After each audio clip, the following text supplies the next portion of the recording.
All right, guys. I know I took a little bit of a while to go live, but now I am live right now. And the purpose of this title was basically because in life, our time is limited here, and I would say the purpose of life is definitely, if you look at it from, I'm just gonna say it from an Islamic perspective, the purpose of life is to worship Allah, and you can worship him in different ways. It's just not in prayer. You can worship him in the way of like working hard. That's a form of worship. Taking care of your family is a form of worship. There's different forms of worship. But if we look at it in the, let's just take Islam out of it, then the purpose of your life is basically to take care of yourself and be the best you can possibly be. And that doesn't include from the physical aspect, that includes the psychological and the spiritual and everything that comes with those aspects.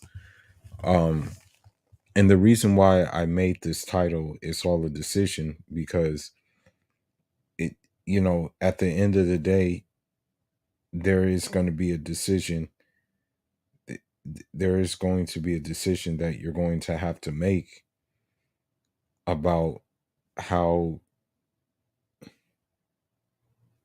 is how you're going to live your life. Also, how you're going to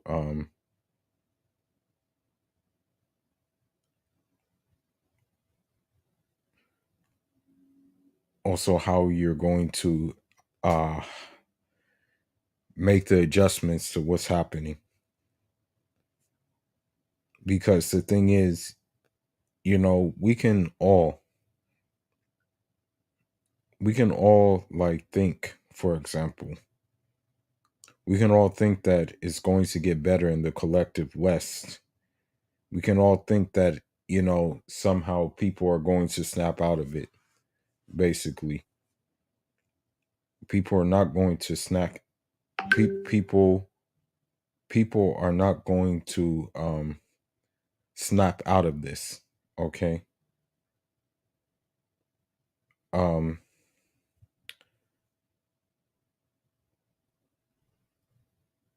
and this is just what it is. I'm not saying that the West is going to collapse. I'm not saying that. But what I'm saying is that the moral collapse has already happened. What we can all agree, that Western society is morally bankrupt. We can agree on that.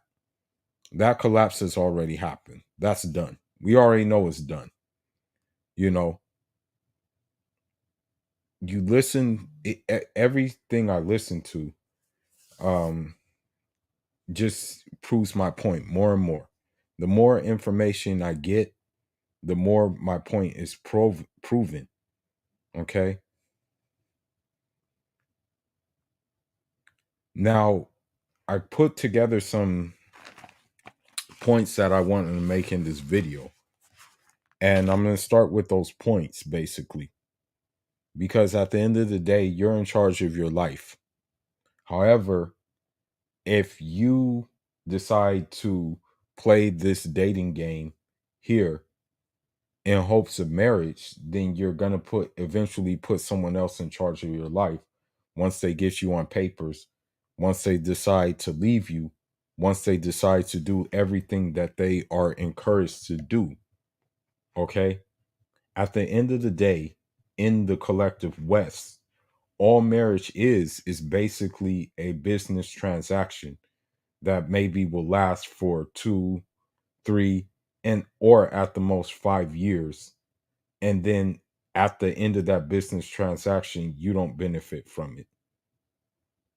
That's what the marriage in the West is. So you have to just basically accept it as it is. This is what they wanted, and it was given to them at our expense. Though that's the thing, it was given to them, but it was given at our expense, unfortunately. So I want to go ahead and get into some things, you know, that came to mind. Sometimes what happens is that when you read books, you sometimes have to reread them again. That's what happens. I know for a fact that me, I had to read a couple of books. And now what's going to happen is I'll probably have to reread some more books again. You know, that's just how it works. Um, but I want to go ahead and get into some things, and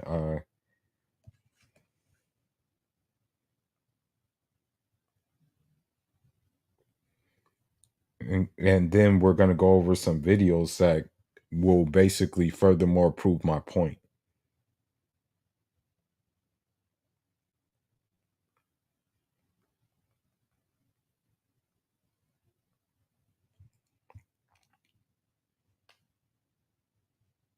Just give me a second while I get my notes out.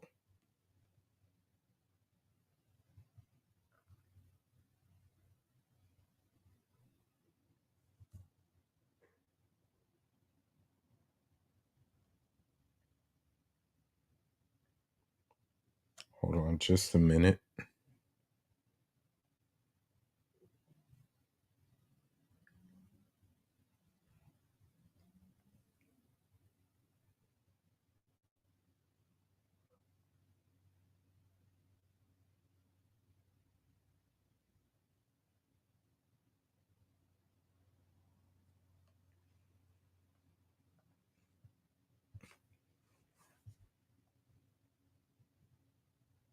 So I was looking in a book that I read earlier last year, and it has some pretty practical, valid points in regards to basically what kind of things are going on right now in the collective West. It didn't really touch on the collective West itself, but it just kind of touched on society as a whole during that time. And what was happening in society at that time was in the early 19th century, like at the dawn of the 19th century, I believe. So um, I made a list of things that I made a decision that I wanted to follow. And one of the things is no deceitful charms. And the thing is about what I mean by that is that this culture, this Western culture, has been so consumed with horoscopes, with crystals, and all kinds of deviation and tarot cards and all those things that now a woman will stop talking to you because of your zodiac sign. I'm going to be honest with you. There was one woman that I knew from the same tribe as my own. And I'm dead ass serious when I say that she cut off contact with me because of the simple fact of the month that my birthday fell under. She literally dead ass, and the sad thing is she shares the same belief as me, same faith as me, Islam. um but she actually cut me off due to um my zodiac, or the I want to say the month that my birthday fell under. I'm dead ass when I'm saying this, okay?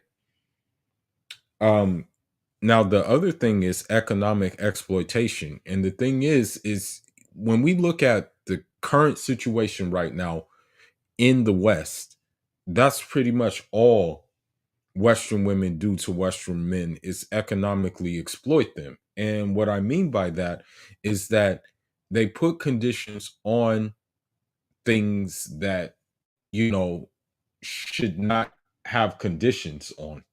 You know what I mean? So when you look at it, they say, okay, buy me this, then I'll do this, buy me that, then I'll do that, buy me this, and then this, that, and the other will happen.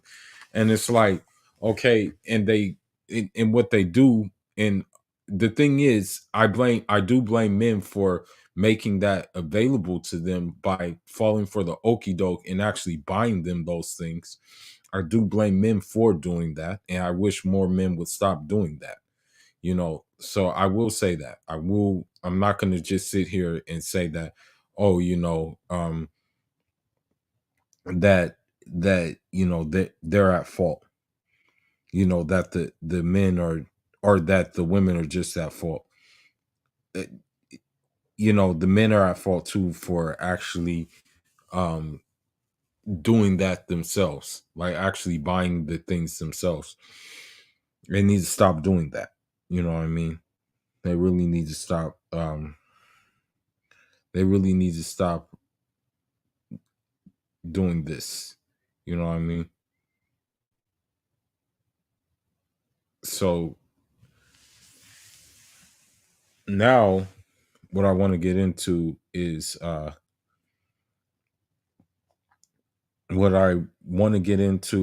fact that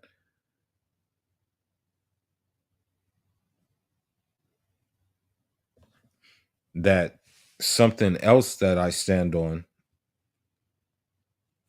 is the fact of, you know, um evil people are bound to be harmful to others. And I hate to say this, what I'm about to say is a little bit controversial, but when you kind of look at it, when you kind of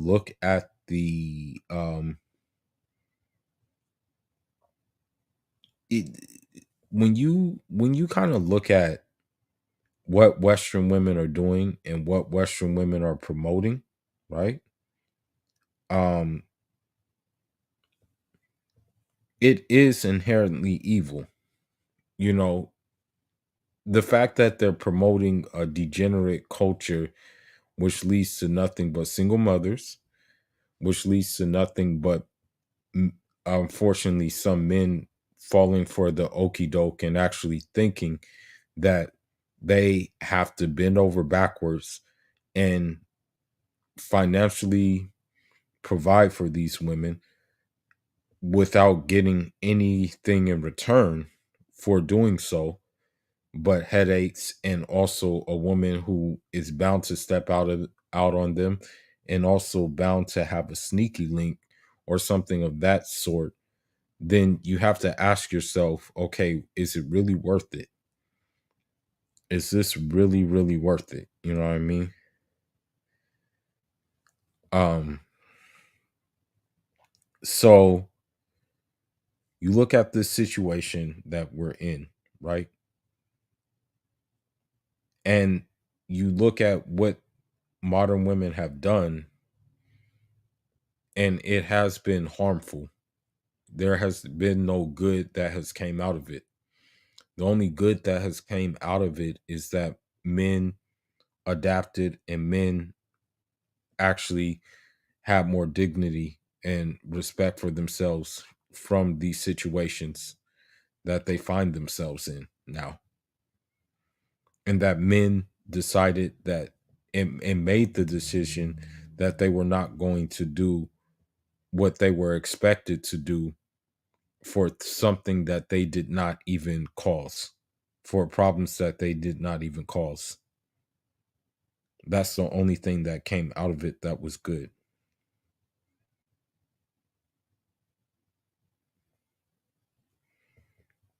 Now, um,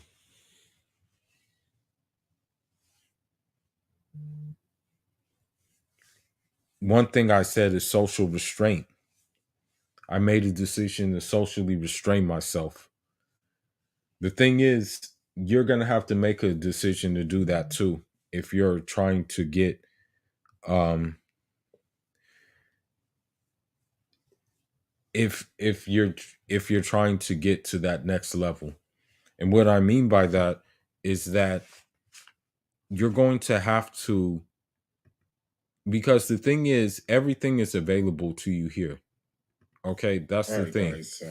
Everything is available to you here, whether it be drugs, whether it be drinking, whether it be smoking, whether it be promiscuity, whether it be anything that you want is available here. Okay. Um, so you have to make a decision. Are you going to restrain yourself so you can get out of it, get out of those things?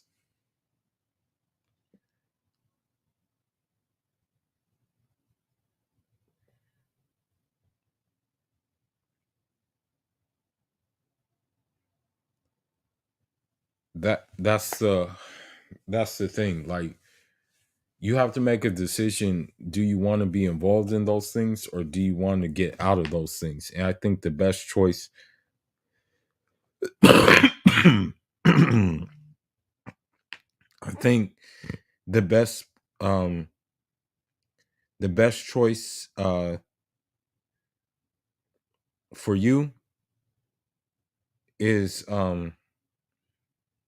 you should just be out of them. You should just be out of them. I mean, I think that's the best thing. It's just to be out. You know what I mean? You shouldn't be involved. Even if it is considered like,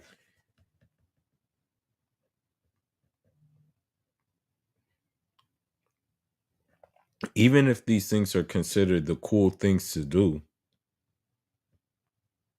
you shouldn't be involved.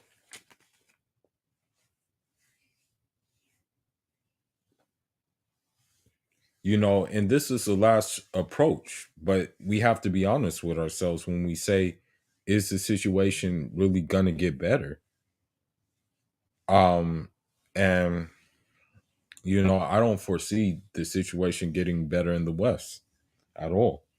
I'm talking about the moral like standard and everything involved in it in the collective West, not just here in America, but in Canada. I'm pretty sure they've been affected with the feminism, and they've been affected with like those kind of ideologies. And I'm pretty sure that you know, of course, Britain, I have family in that area that's been affected with it as well, you know.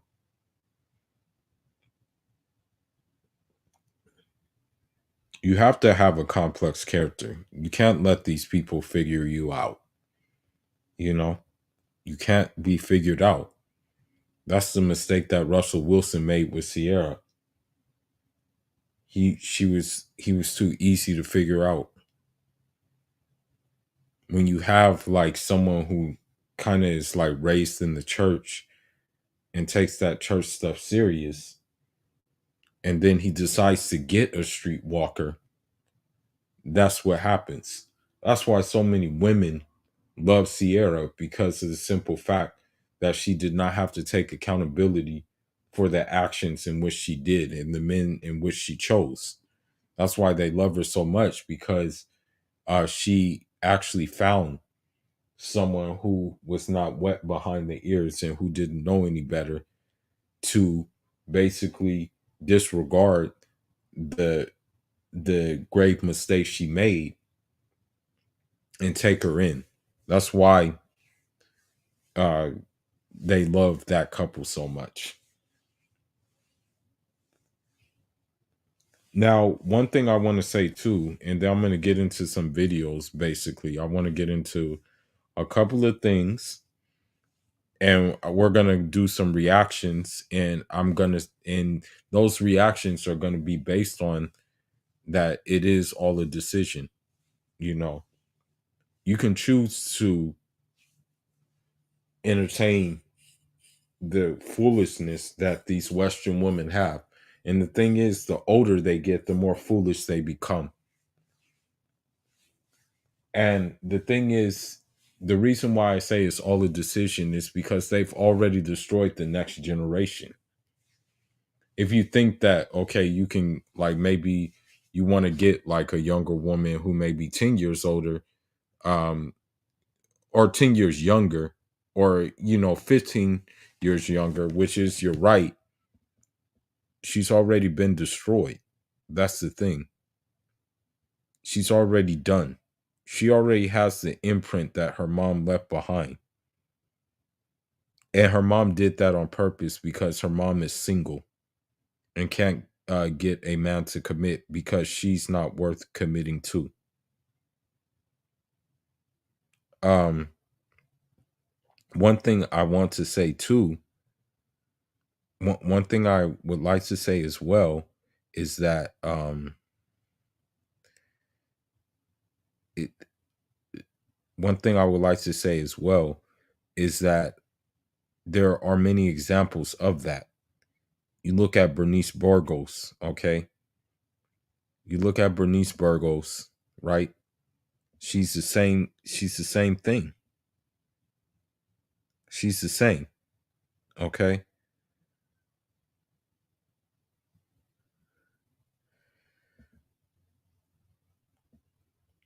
She is a grandmother, yet she has already taught her, and the reason why she's a single grandmother is she's taught her daughter her ways.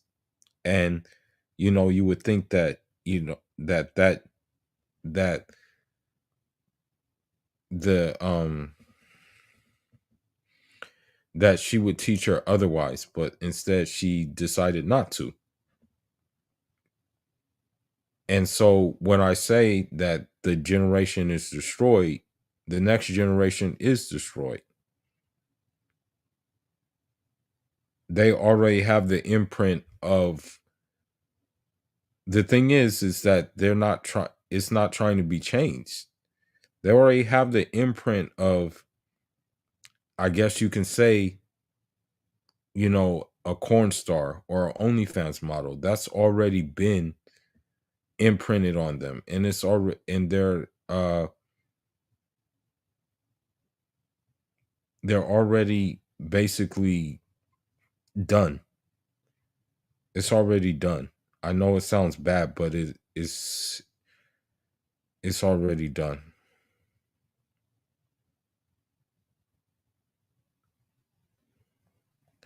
Now, one thing I want to say is that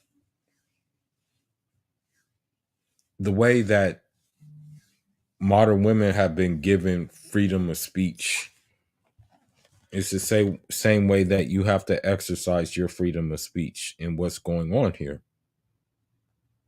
You can't just you have to give, the bottom line is, the honest to God thing is, you have to still have an opinion, even if that opinion is not going to be welcomed by many people, even though your opinion will be backed up with like facts and statistics, and also just what's happening out here. Even if it's not welcome, you still have to have that opinion. You still have to say that opinion, no matter who doesn't like it. That's what it just really comes down to.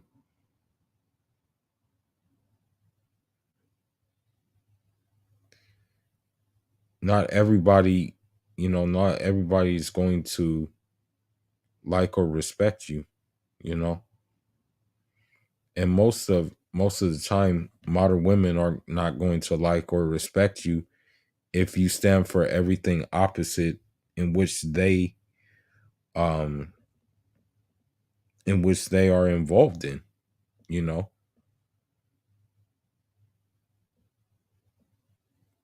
So you still should use your voice no matter what, you know. You have to use your voice.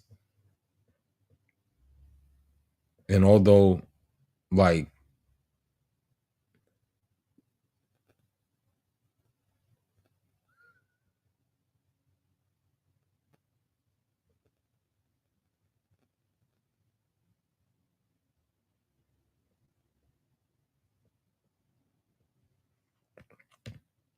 what do I want to say?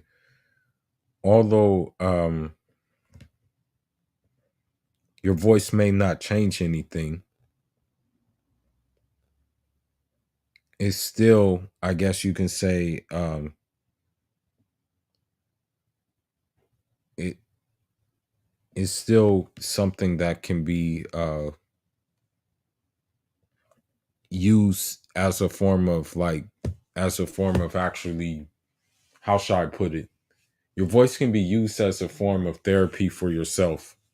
Sometimes, like, you keep things in for a long time, and just by saying them out loud, those things come out, you know? And so, this is the good thing about having the podcast, and also having, like, a way of expressing yourself via YouTube. Now, when it comes to just the overall situation in the West, you have to understand that um, some judgments that you make may not be the same judgments that you would make someone somewhere else. Like, for example, we can say in the West, without a doubt, that most of the women are promiscuous. Most of the women have a track record of being lewd and licentious and doing all those things. We can say that most of them have it in the West, okay? However, if you go to a different culture where that's frowned upon, you can then change that narrative, you know? And so that's why you look at the circumstances in the West, as OnlyFans is available, as corn is available, as paternity fraud is available. And you can make that assumption that, yeah, most women in the West are loose. Okay. Now, you also have to keep in mind something else, that a thing can be correct because of what is intended by it in one instance, and it can be incorrect, what is intended by it in another instance. So what I mean by that is, I have came to the conclusion that Western women are not marriage material at all. I have came to the conclusion that, and I'm not a scholar or anything like that, or I'm not someone of learning. I'm very much a student. But if you look at it from an Islamic perspective, I'm of the opinion that marrying a woman in the West should be prohibited for a Muslim man, for a practicing Muslim man. And the reason why I say that is for the simple fact that the risk outweighs the reward so much, because you have a lot at stake. You have your physical health at stake, your psychological health at stake, your mental health at stake, your financial health at stake, and everything like that. So the thing is if you, like, marry a woman, if you marry a woman in the if you marry a woman in the West, right? If you marry a woman in the West, okay, the thing is this, right? This is the thing.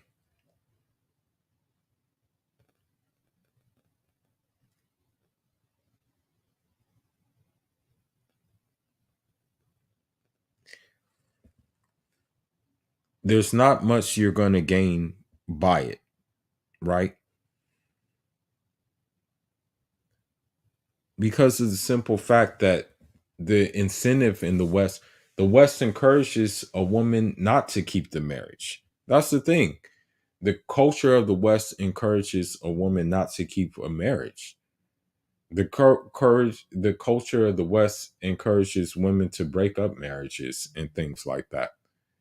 Hell, even celebrity marriages don't really last like that. You look at all the marriages that, I want to call her a celebrity, but you look at all the marriages that Kim Kardashian had. You look at all the marriages that like even her siblings had, and they never have really lasted. So it's just like on, like they take one and then on to the next. That's how they do it. So what I'm saying is that that's why marriage may be, in my opinion, marriage should be prohibited for like people who have good intentions, not just Muslims, but good intentions. So um this, in my opinion, is the correct opinion here in the West. That's just my opinion though. Now, outside of the West, I would say that's an incorrect opinion, because if you go to traditional societies where marriage is encouraged and where women are taught to be wives and women are taught to be women, and women are taught the roles of a wife and the roles of a woman, which does not include oppression in in those roles, as the West likes to put it, then yeah, my opinion would be wrong. Now, another thing is that, scholars have said that something forbidden can be permissible if that will prevent something worse from happening. Um, so the thing is that we have to have good opinions of people. We have to have good opinion.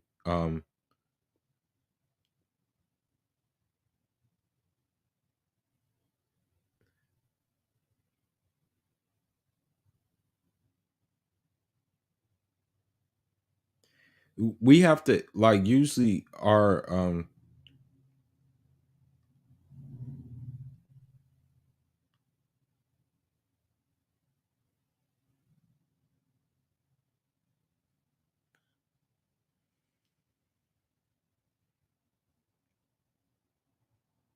we basically,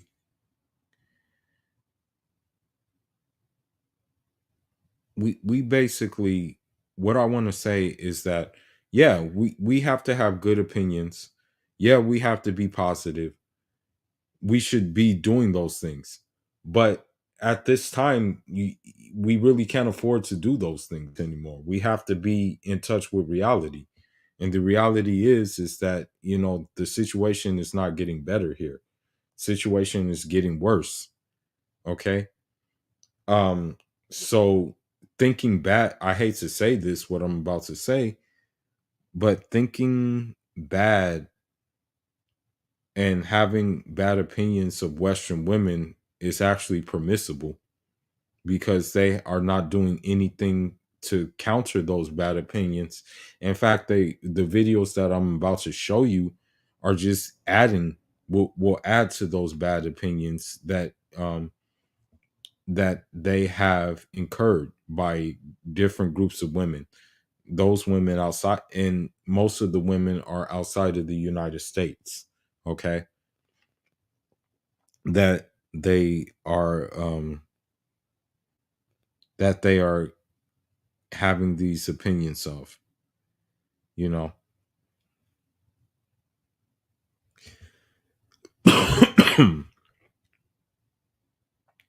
That's what I have to say.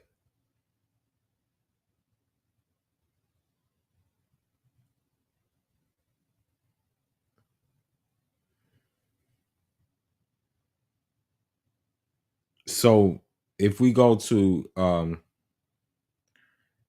if we go what I want to say, if we go to a place like, in a traditional society, right? If we go to like a society that's traditional and what have you, then those opinions will have to change.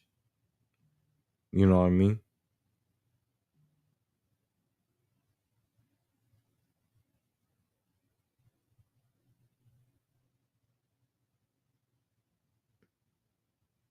But in the meantime, we have to have these opinions, you know.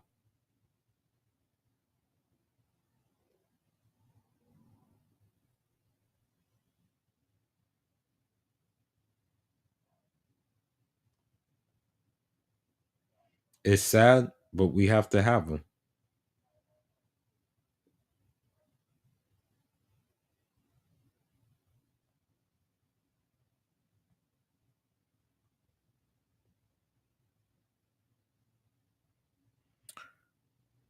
Now, what I want to get into now is a couple of videos that should make your decision easier on how you want to operate in this situation we're in. But let's go into it really quick and get into some videos and some commentary on these videos. Okay.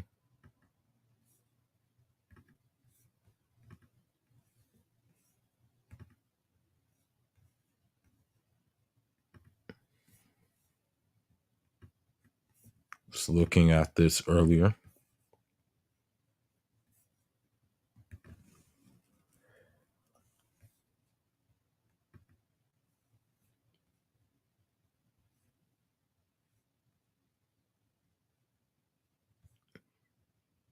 Everything comes to me like in different everything comes to me basically. I want to say everything comes to me at once. Sometimes people DM me on TikTok, sometimes people email me different things, but sometimes things come on my sometimes things come on my feed as well. So let's get into it. If you're serious about your podcast, stop recording with Zoom and start recording with Riverside. With Riverside, I'm pro-choice. Yeah. If a woman should have the right to opt out of motherhood and make that choice, should a man also have the right to opt out of fatherhood and 18 years of child support? Not if the baby is coming into the world. Unfortunately, the baby will exist at that point and need to be taken care of. Why? So again, it's all a decision. That could be a name of a damn podcast now that I think about it. It's all a decision podcast. As a matter of fact, I may like now that I think of it, I may like uh what do they call that word? I may I forgot the word, but it's like I'll have to remember it. I'll remember it. I, I'll re- I'll remember this.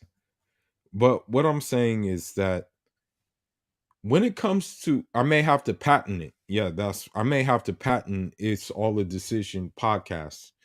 But uh,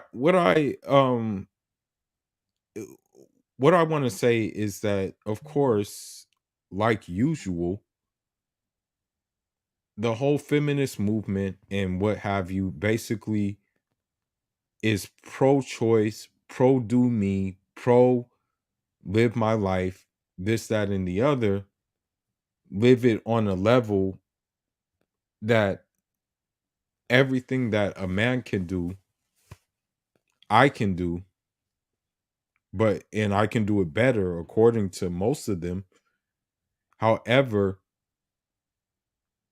and also equality, let's mention the equality and be equal in every single level, except things like this. Except things like this. Except for things that involve financial or things of that nature that actually involve like financial sacrifice or something like that, then they don't want to be equal. Why should men be forced to be fathers if women aren't forced to be mothers? They need to learn to keep it in their pants otherwise, honestly. Well, I'm just saying, if you're going to say that a man should keep it in his pants, how is that different than saying a woman should just keep her legs closed? And again, when you come to them with like logic and things like that, they don't know what to do. They'll keep on moving the goalposts back. They'll keep on moving the goalposts back all the time. They will move it back all the time, no matter what. It never fails. Watch this. It's not really different. The difference is the woman chose to be a woman and a mother and have the baby, and the man chose to disappear and maybe pay child support or not. Well, why are we always talking about the woman's choice, but we never talk about the man's choice? Women are just more degraded than men are. Unfortunately, I literally Oh my God. Here's the thing. The 7 Pookies, the guy who the Pookie who had 7 kids already told the woman his choice that he did not want to have the kids. Okay, she didn't give a crap, or they didn't give a crap. They still did it anyway. Okay? So I don't know why like this is a thing. It seems like when a man, like, this is how double standard these creatures are. A man can straight out say, you know, I don't want kids right now. Okay? The woman may still be actually attracted to him, but even if he says that he doesn't want kids, she's still going to unfortunately do things that will produce kids. It's sad, but this is how it falls. This is how the ball falls for like most of the time. have men coming up to me telling me they want to spank me and do this and that. And I'm like, dude, this is the first time we're talking. I don't. But she likes that though. Don't let it fool you. She likes that. That's why she mentioned it. If she didn't like something, that's why she mentioned it. Okay. Don't let it fool you. know you. So apparently the baby is sick in the hospital. She said that she's gonna call me any second. One, I don't. By advertising on YouTube, I grow my business by reaching my most important customers, people like Allison. ASCORT, but that's okay. Don't. A you problem, not a me problem. With me, sorry. Does that make say I can't? Man, you're gonna do it regardless. Thank you. Right? Let's say, because I don't need no girl. They're just more degraded than men are, unfortunately. Yes. Oh wait, here she is. Hey, how you doing? I want to be submissive when I need to be submissive. We're talking. I don't know you. So apparently the baby is sick in the hospital. She said that she's gonna call me any second now, so we will see how she is. Oh wait, here she is. Hey, how you doing? There's no need for that.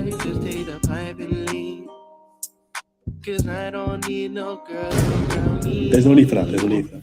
I know when to be submissive when I need to be submissive. Let me ask you a question. Hold on, stop. So I want to be submissive. Hold on. Let me do that again. Hold on. Let me replay that. Cause I don't need no girl. There's no need for that. There's no need for that.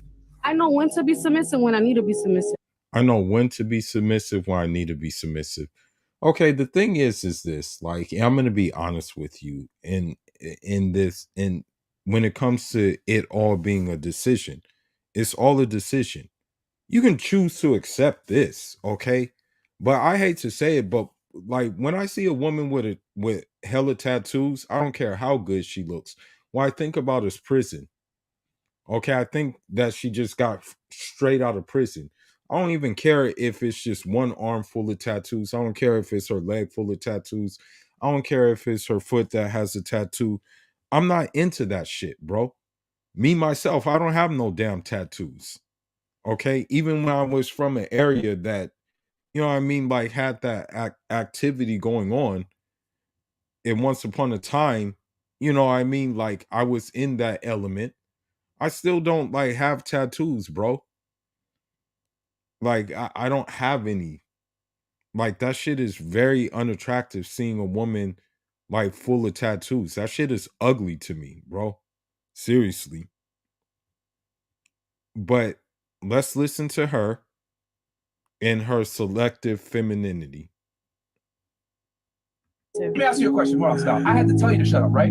How about this? Let's go into a dream world, right? Let's say me and you are walking down the street and some guy robs your purse and runs away. And he punches you in the process. And I just stand there looking at what's going on. And then you have to scream at me to say, go get him. And then I think about it and then I go get him. What's more attractive? You screaming at me to go do my job, or I just react and punch him and get your bag back for you? If you're a man, you're gonna do it regardless. So that's the thing. But I stopped doing that. I never really was in a situation where I had to do that because I never like, but it's at the point right now, like, it's at the point right now that, like, back to my it's all a decision. You have to just like really tune these women out of your head. Like, I hate to say it, but although they're walking, you have to pretend as if they don't exist anymore until you get to a place where you're around women. Because again, if you're living in a Western society, I hate to say it, but they've all been affected by this programming. Okay. Thank you. If you're a lady, you're going to shut up real quick. All right, so I've just found out that apparently the reason why men can't date me, they say they're my friends, they respect me, they care for me so much. They say I'm like the ideal woman, they talk me up, they say I'm a great mother. And so I want to also bring something to your attention. Women in the West are I and me. I and me. And what I mean by that, or I should say I am in me. What I mean by that is that you will never hear them say the word you. You will never see you. The only time you'll hear the they'll never use you in a positive manner. They'll never use you in a positive manner. It will always be who hurt you. That's the number one thing. Are you 9AY? That's another thing. You're a incel. That's another thing. You're dusty. That's another thing. You're broke. That's another thing. You're a sellout. That's another thing. It's never used in a positive way. When it comes to women in other places, it's being used in a positive. You is being used in a positive way. But when it comes to women of the West, you're gonna hear more I am than you. When it comes to women in the other places, you're gonna hear more positive use than I am. So a woman will say, I am this, I am that, I'm a boss babe, I am an alpha female, I am this, that, and the other. I hate to say it, but a lot of women have narcissistic personality disorder in the West. A group of them. Maybe although they haven't been diagnostic or diagnosed with it, they have it. But let's listen to what she has to say. I'm great this, I'm the best, and they really like me, and they really like who I am. I'm a caring person. I wear my heart on my sleeve, like nothing but good things. But they say, I can't be with you because of your history and your past. So maybe, I guess maybe, she was promiscuous in the past and, she had OnlyFans, or maybe she was in some corn films or something of that nature. You know what I mean? But let's continue on. What? We all have a past and we all have a history. The only difference is I fucking filmed mine. Mine's on camera. Does that make me not dateable? Seriously. Yeah, it does make you not dateable. I mean, people have seen you on camera, bro. Like, you know what I mean? Like, why would they want to be seen with you in public if everybody else has seen you on camera? Like, you have to really understand this. Like, why would people want to see you why would I mean, I hate to say it, but I wouldn't want to be seen with like a known or reformed 304 in um anywhere, anywhere.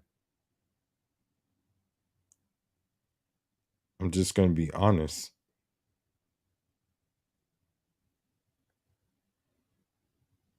Because the thing is, people are going to recognize you. People are like, no matter what, people are going to recognize who you're with. They've seen her, you know. But let's continue.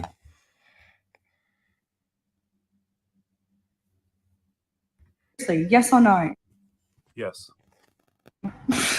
I mean, I get it, but I don't get it. I also forgot to add that they want to sleep with me, they want to, with me. So let's put all that together, shall we? Look, we all have a past, right? And if you want to use that past and like not be able to give me an opportunity or like whatever because of my past, because it's accessible for you and your mates to see, then that's a you problem, not a me problem. All right, so I want to like address this video. Yeah, it's not a you problem. It's actually a you solution. Because guys who have respect for themselves are actually saying, like, they're actually saying that, yo, like, we're not having this. Like, why would I deal with someone who, has shown their body to everybody? You know what I mean? And who I don't know if she's done things online with other people, but it's like, yo, it's not a problem. It's you having respect for yourself. Unfortunately, she considers it a problem, but it's not a problem. It's a good thing. It's a problem for her because she can't lock down a sucker. That's the thing. It's a problem for her, but it's definitely not a problem for you.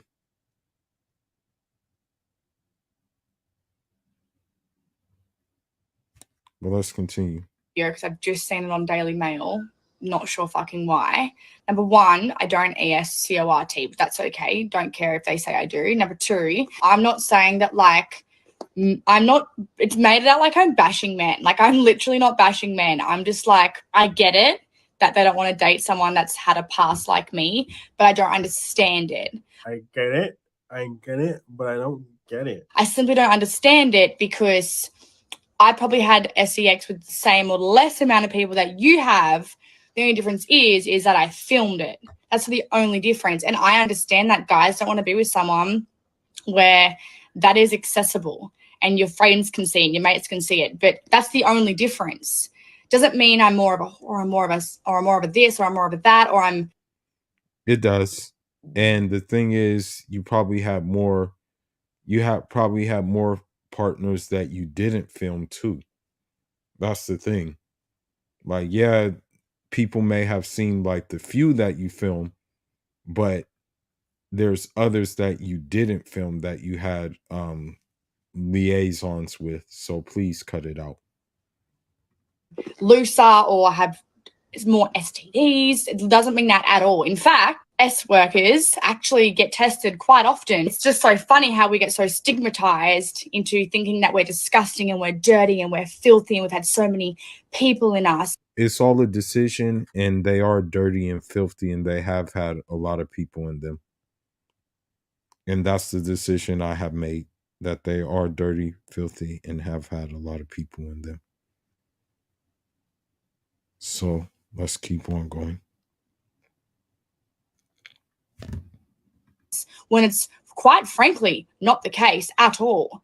Most of us are complete opposite to that. And 99.9% of S workers get tested regularly if they're making regular and consistent content with people. Welcome back to the channel, people. If you're new, like and subscribe, all that good stuff. I just want to say thank you for all the support I've been getting recently on my way to 5,000 subscribers. Unbelievable stuff. Now look. Leave my past and like not worry about my past. I made content with BG for a very long time. I'm not saying they should like leave my past and like not worry about my past. I'm saying that like the things that I've done in the past are who I am and what have made me who I am to this person today. It doesn't mean it's in the past, it's gonna be left in the past forever. I still make content by myself. I still run OF. I think, and I'm still. Wait, you're still posting? Okay, so again, you listen to like people talk, like you listen to like people, you like when it really comes down to it, like how should I put this?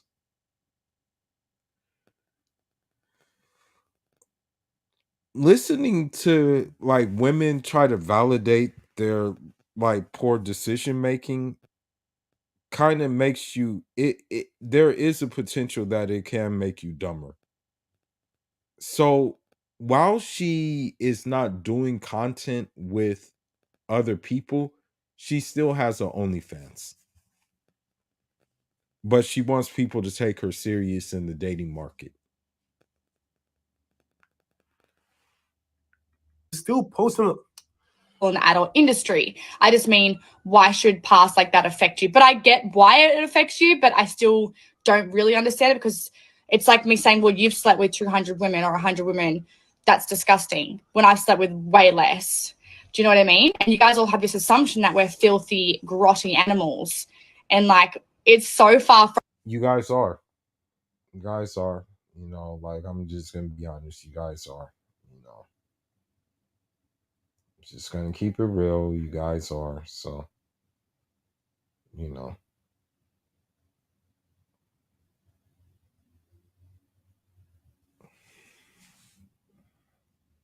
From that, like, have you a normal person that has sex? I bet 50%, more than 50% of you have not even been checked in the past 3 years for an STD.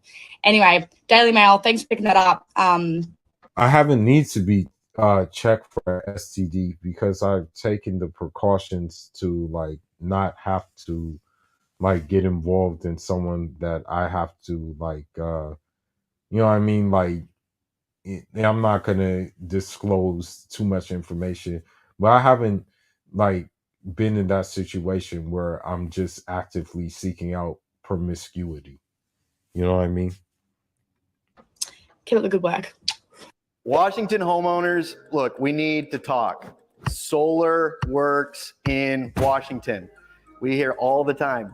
Solar doesn't work because it's so cloudy. There's no sun. It's rainy. Simply not true. Yes, it is cloudy in Washington. Yes, it rains. But Washington also has amazing incentives that make solar an absolute no-brainer. Ladies, one thing I really want y'all to observe, and this is how you know it is about power and control and about these men having a carrot to dangle in our faces. Go through the comments and you will see plenty of men. The demographic less likely to even get married in the first place is reacting all up and down in those comments. So what does that tell you? They were never planning to get married. They were never going to get married anyway. So here you have like it sounds kind of like you have a like basically a woman who decided, you know, she decided that she was going to buy into the whole feminist rhetoric and things like that. And you know, she may be from the Caribbean or a place like that.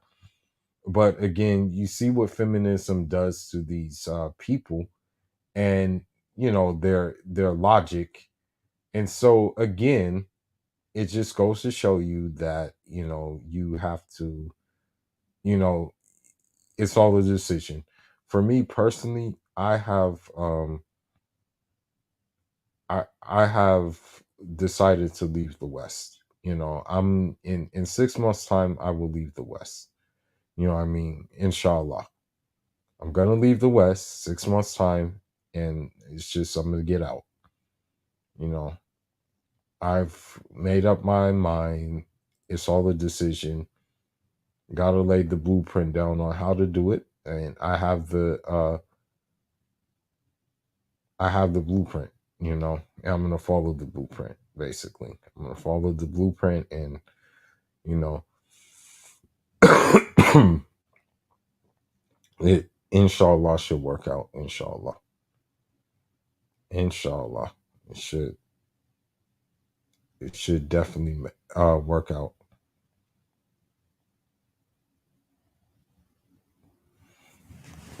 But let's listen to what non-point she makes. But because they know that marriage is a carrot that they can dangle in women's faces, they are invested in us never knowing the truth, even though marriage was never going to be in their future. Why would anybody care about what the least married, most likely to have out of wedlock kids they don't live with, most likely to have out of wedlock kids they don't support? Why would anybody care about what y'all think? It kind of seems to me like you want to be the one who marries, because who even said that? Can't be talking about black men. Because the last time I checked. Well, actually, the thing is that black men, there's a difference between black men being the least married and black men having the least kids. Black men can get married, that's not the thing. Like, black men can get married. The problem is that some black men, unfortunately, have decided that they want to be race loyal. And what I mean by race loyal, they want to be loyal to black American women. So they decide that, they're gonna like try to lock one down and be committed to that cause instead of like going out and just marrying black from somewhere else, or even going out and marrying from a different ethnicity. But she, instead of saying black men, why doesn't she say black women are the least married? You know what I mean? But let's continue. Checked. Black women are the most undesirable among all the black women. And we have a lot of black dating apps. Instagram's a dating app. The men and women who are swiped the least on Tinder are Asian men and black women. And that's the thing. I hate to say this, and I'm gonna be honest with you, but American black women, I'm gonna just be real, and I'm gonna just do it in an area that I'm not gonna try to like trying to, how should I put it? I'm not gonna try to like make myself look like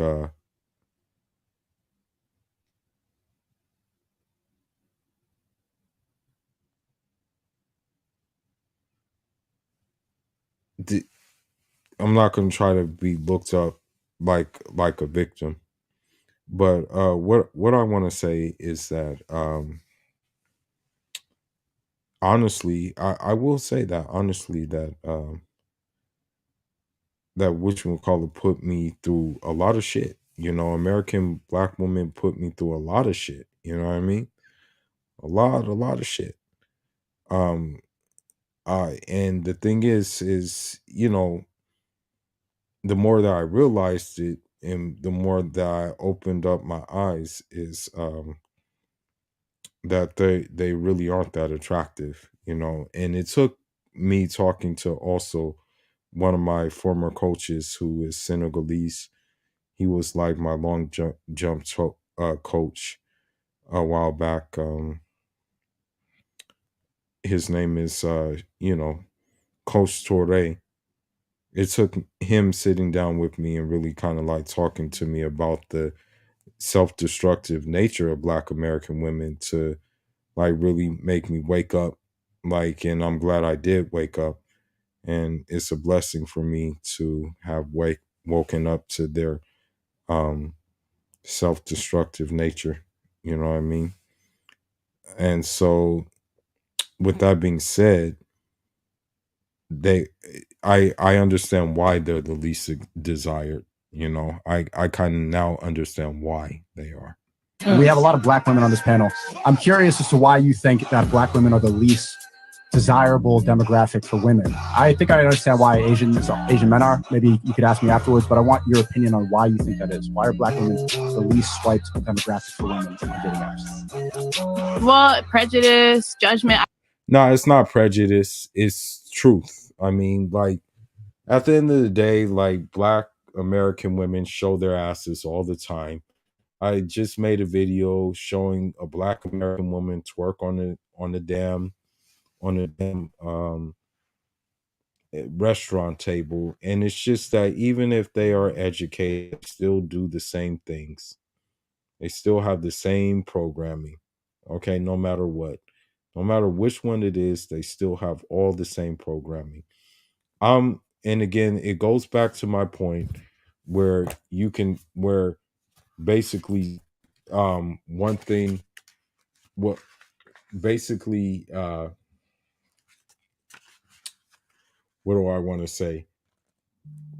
A thing can be correct for what it's intended for in one circumstance, it can be incorrect in another circumstance.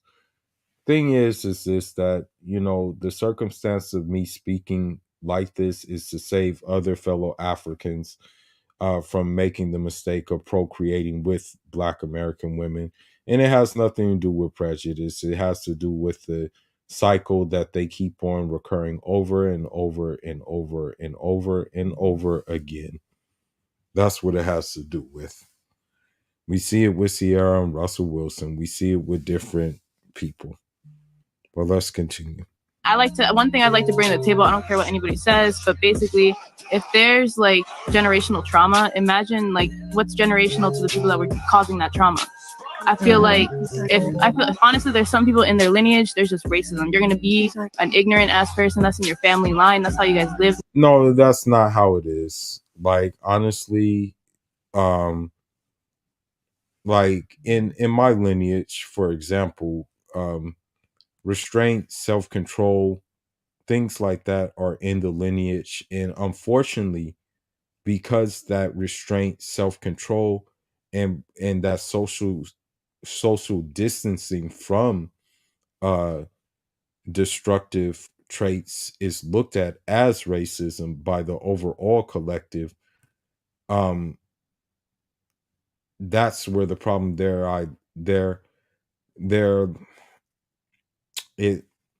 it lands right there. But the thing is about that's nothing racist. Like, if you see a continual pattern of people doing certain things that are undesirable, then you distancing yourself from that pattern has nothing to do with your family. It has to do with you being smart and wise.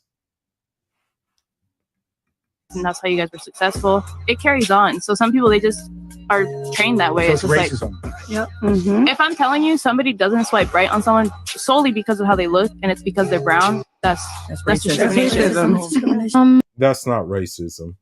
I mean, like, at the end of the day, like, I don't use dating apps, but like, if I were using dating apps, I would probably like skip all these women. Like, it's just, there's nothing to be desired about them. If you have the things woken up inside of you, like those senses, that heightened awareness, then chances are you're not going to find most of these women attractive. Like, I'm gonna be honest with you, like, you know how they complain that Michael B. Jordan is like corny and stuff like that. But, like, to be honest, bro, like, I just can't see myself bringing American women like back to the village. Like, they would just be like dull. Like, they wouldn't have anything really to like bring. Like my village would be way more accepting of like a what I mean, a woman from somewhere else.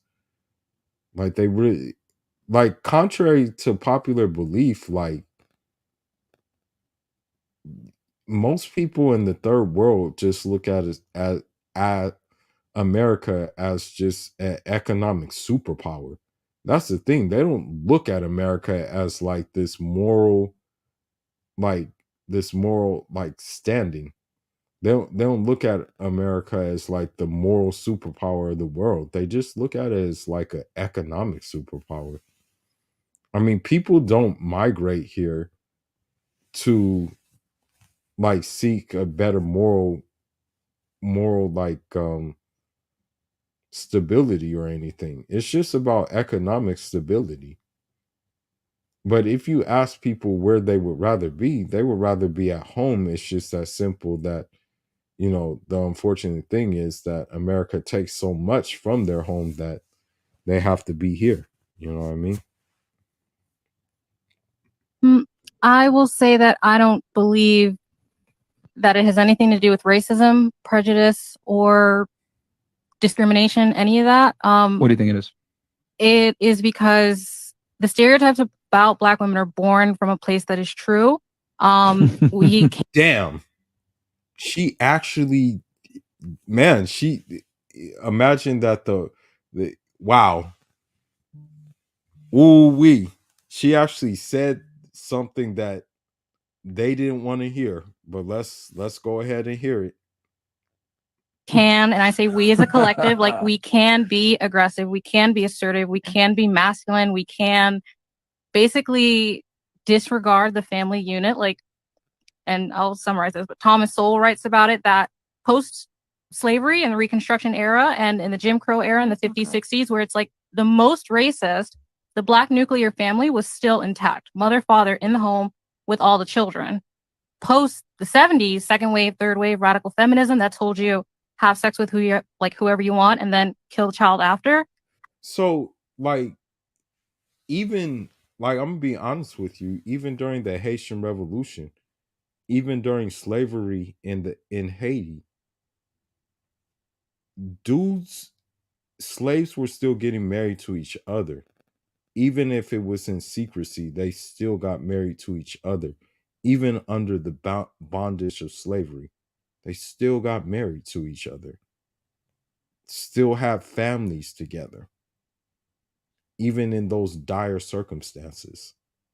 So when you look at this circumstance where that's not going on and they're doing the complete opposite of that, then you actually know that it's all a decision if you want to be involved in it or if you don't want to be involved in it. I suggest that you're not involved in it. Has given us a sense of like, well, my body's not important, my family's not important, having a man is not important. Our music tells us that. Like, country music's not telling anyone to divorce their husband. It's rap music that's telling us like, get rid of your man, you don't need him. So like, Facts. Those stereotypes are born from a true place. It has nothing to do with racism. You know, no offense to anyone who brought it up, but like in the most racist time in America, the Black family was intact. It's easy to claim racism because then you don't have to take any personal. Pisces. Slow down. And yes, I've been called racist against Black American women. I've been called racist against white American women. I've been called racist against Hispanic American women. I've been called racist against Asian American women simply because I will not date them. I will not entertain them. And I do generalize them as a collective altogether because even in my college days, they were all doing the same things. Regardless of race, they were all doing the same things. And they all turned out the same way after they did the same things.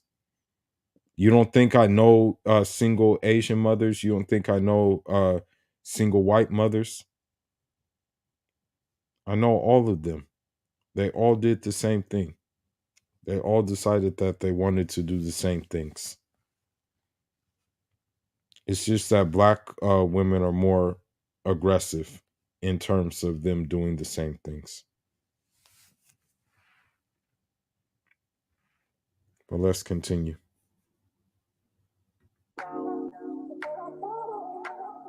Slow down.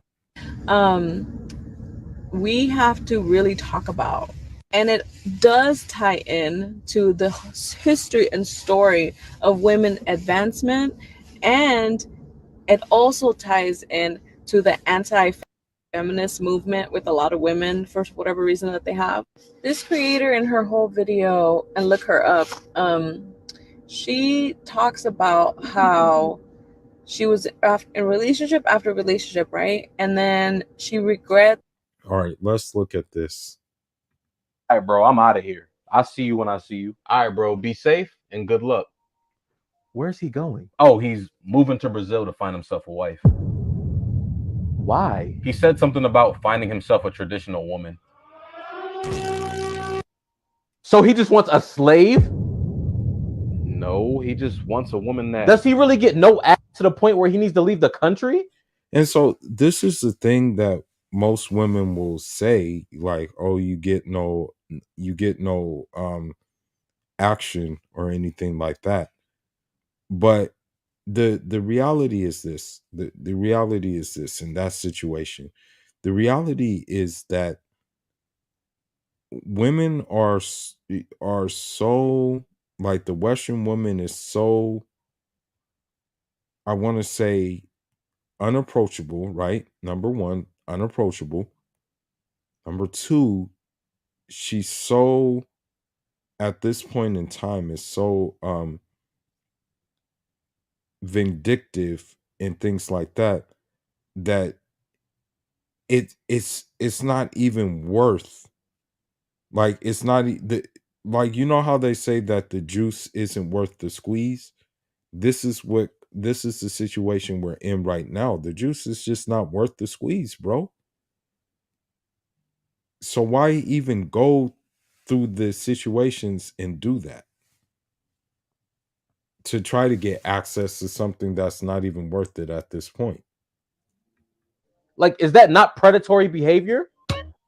Do you want him? Ew, no. Then why do you care so much? Because that's stupid. How? He wants a traditional type of marriage, so he went somewhere where traditional women are plentiful. That's pretty smart if you ask me. He has the money to take care of a whole family, so he's good. But if he's struggling to find someone in his own country, isn't that more so on him? I mean, maybe, maybe not. He'll know for sure once he's in South America for long enough. It's not on you.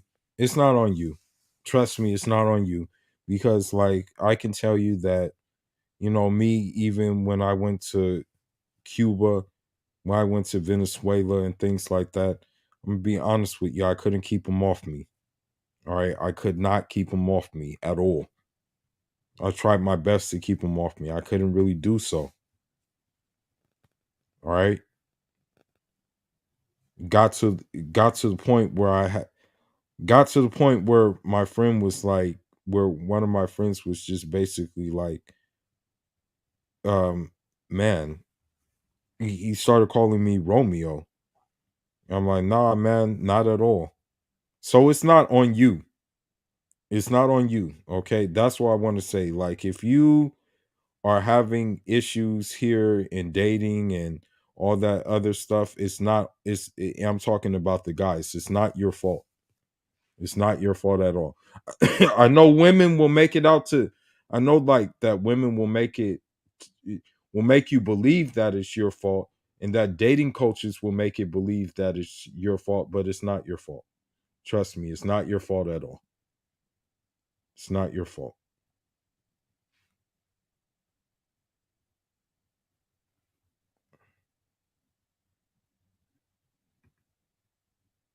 Advertising on YouTube helps me reach engaged customers like Jenna, who's been searching for landscapers on money. They enjoy the company of a man. They don't care about where they live. As long as they have a roof over their head and they have food on the table, that's all that matters. And I'll tell you right now, I've seen it myself. I've hung out with other women when it came down to when I was traveling. All you're doing is men. 100% agree with. I prefer it. You like and subscribe. Still a bit traumatized from that first clip, but these boss chicks are the reason why the passport bros exist. Asking you to refer to me as a pick-me. I prefer it. All you're doing is manifesting that up with me. I want to get picked over and over and over and over and over and over and over and over and over and over and over and over and over. Okay, so the thing is about, like, her, when she says that she's a pick-me, what she means in this terms, and this is one thing you have to be careful of too, is that don't let them fool you by saying, like, pick me and things like that. What she really means is that she wants your attention. You know, what she really means is that, in terms of that she wants your currency, and one of your currencies includes attention. So don't fall for this.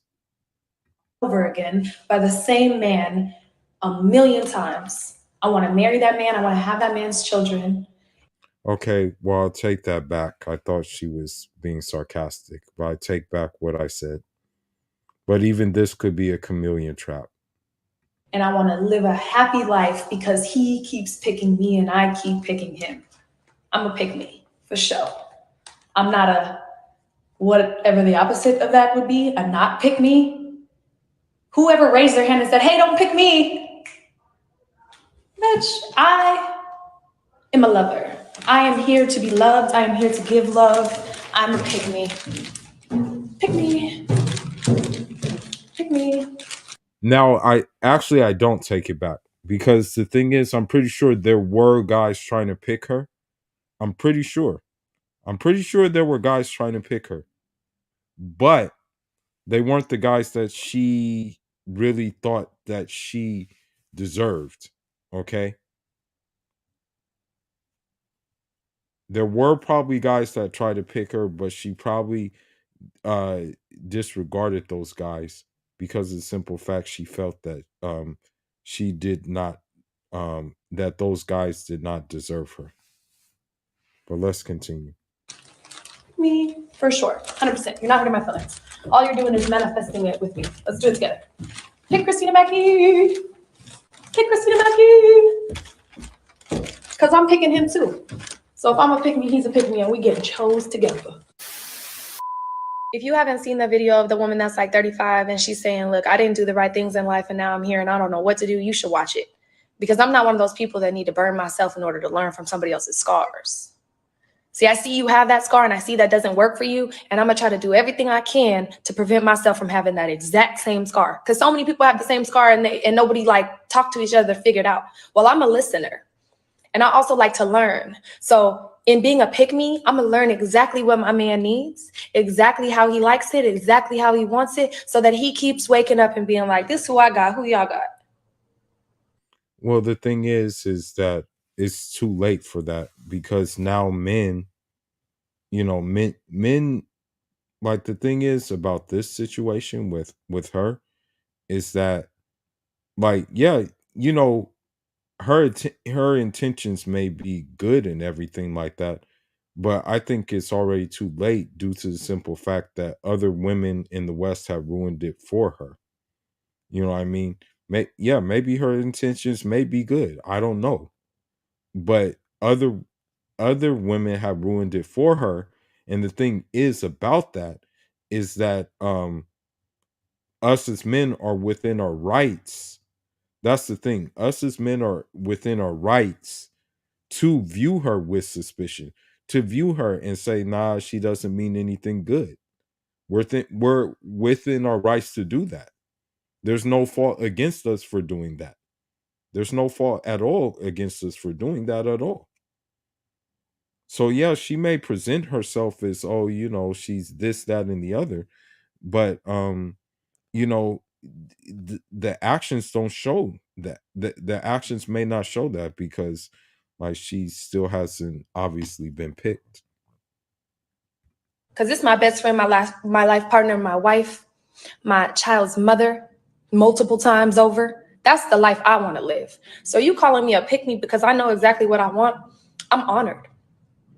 I'm honored that you see that I want more for myself than to be out here and be a single mother and have to figure things out. I respect a single mother because I was raised by one, but that doesn't mean I got to follow in her footsteps. I learned from her mistakes. Now, keep in mind, I want you to keep something in mind too. The thing is that like the thing is, I read books, and I read books about, like, I hate to say it, but I read books about warlords, and one of the warlords, his name, most of them are Muslim, though, by the way. But the thing is, the warlord, the one warlord that I am currently reading on, his name is Amir Timur. Yeah, Amir Timur. And the thing is about him is he was extremely intelligent, and he was extremely, like, smart, to a point that, it only took it. He had 6,000 men, and he could beat an army of 30,000 men.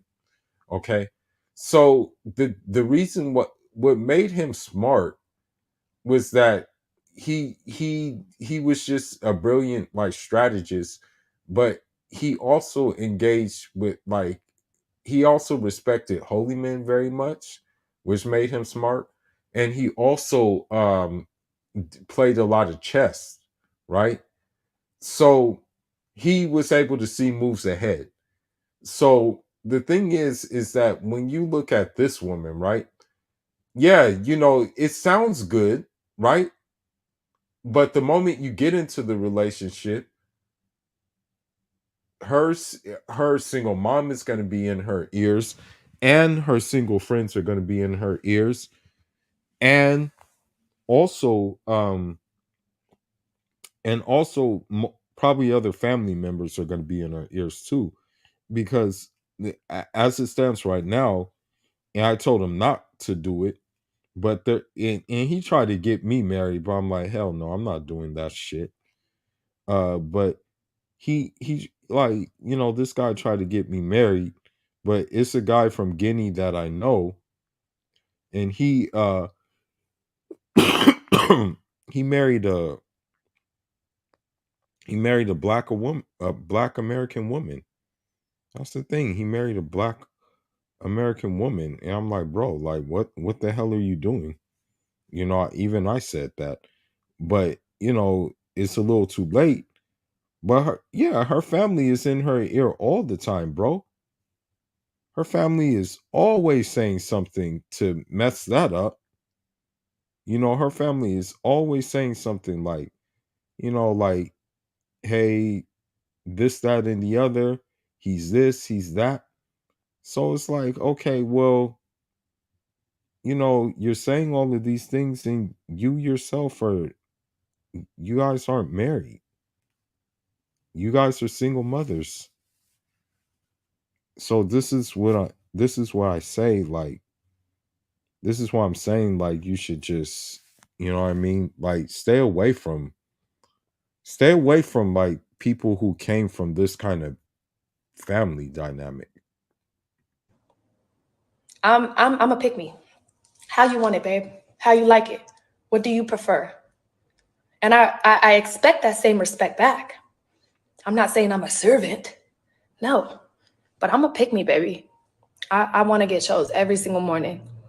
This is the unfortunate world we live in, where trying to understand your man, trying to please your man, makes you a pick me. It's ridiculous. If that's the case, then all men are pick me's. All right, so now let's move on.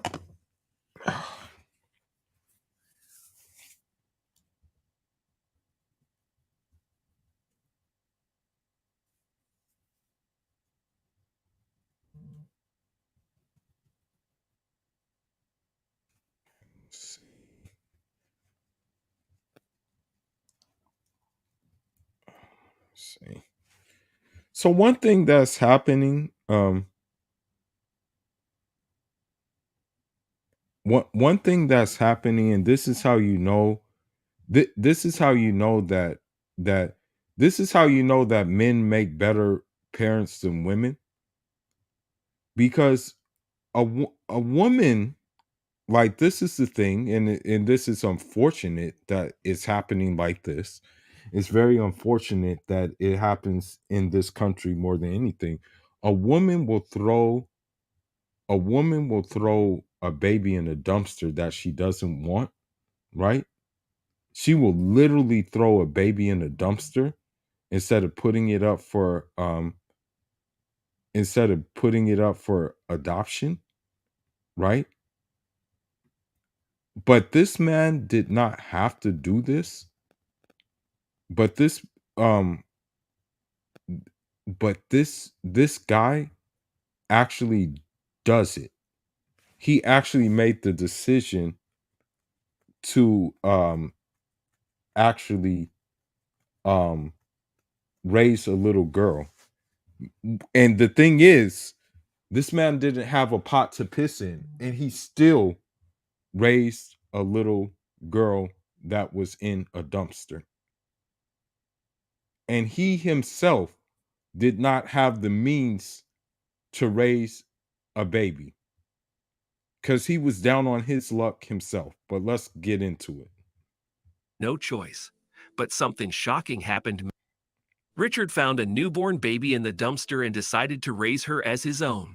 5 years later, the girl's mother showed up and threatened Richard unless he gave the child up, and he had no choice. But so again, you see the logic of women? Do you see the ass backwards logic of modern women in this society? This is why name the name of this show is All a Decision. Because the thing is, your mental health is at stake dealing with these women. That's the thing. Your mental health will be at stake dealing with them. I know guys who have been not the same anymore after dealing with them. Mentally, they haven't been the same. But this man went out of his way. He raised a baby that wasn't even his, and now she wants the baby back after throwing him in the dumpster 5 years ago. Let's listen. something shocking happened many years afterward.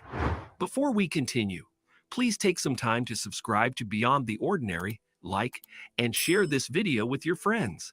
It might brighten their day and inspire them to do good. Richard had been homeless for a long time after a bad drug addiction. He had gotten better but still couldn't build his life up, so he searched through dumpsters for bottles and cans to exchange for money. Some people gave him food, but it was rare, so this was his way of eating every day. One day, everything changed for him. There was a bundle in a dumpster in a commercial area of Orlando. He thought it might be kittens or puppies because seriously evil people threw precious animals in the trash way too often. But this time, it was even worse. It was a baby covered up with pink clothes. She was moving her arms and staring up at Richard with her big eyes. He couldn't believe it. Who would leave a baby in the trash to die just like that? He wondered in shock. Yeah, I want you to keep this in mind. I want you to keep this in mind.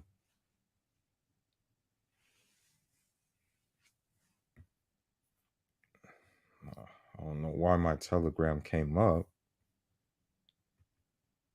I want you to keep this in mind, though. Usually when a man has good intentions and maybe he may be in a bad situation or a good place or in a bad place, a kid can change all of that. A kid will make you mess around and move around more carefully.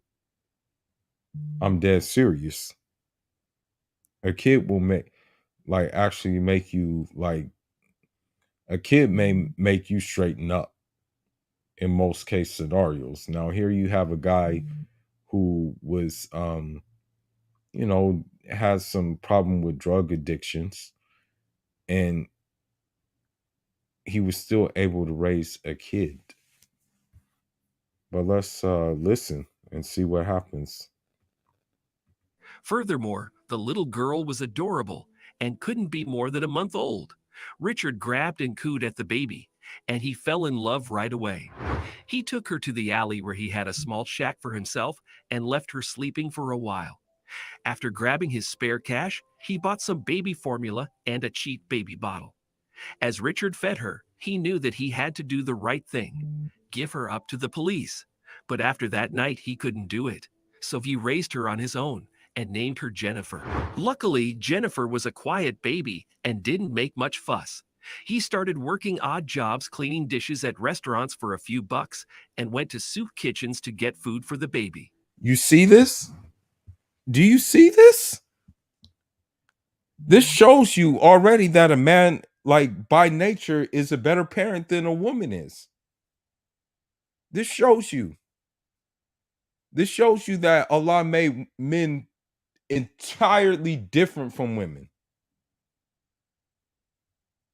Yes, they have their place, but at the end of the day, it's like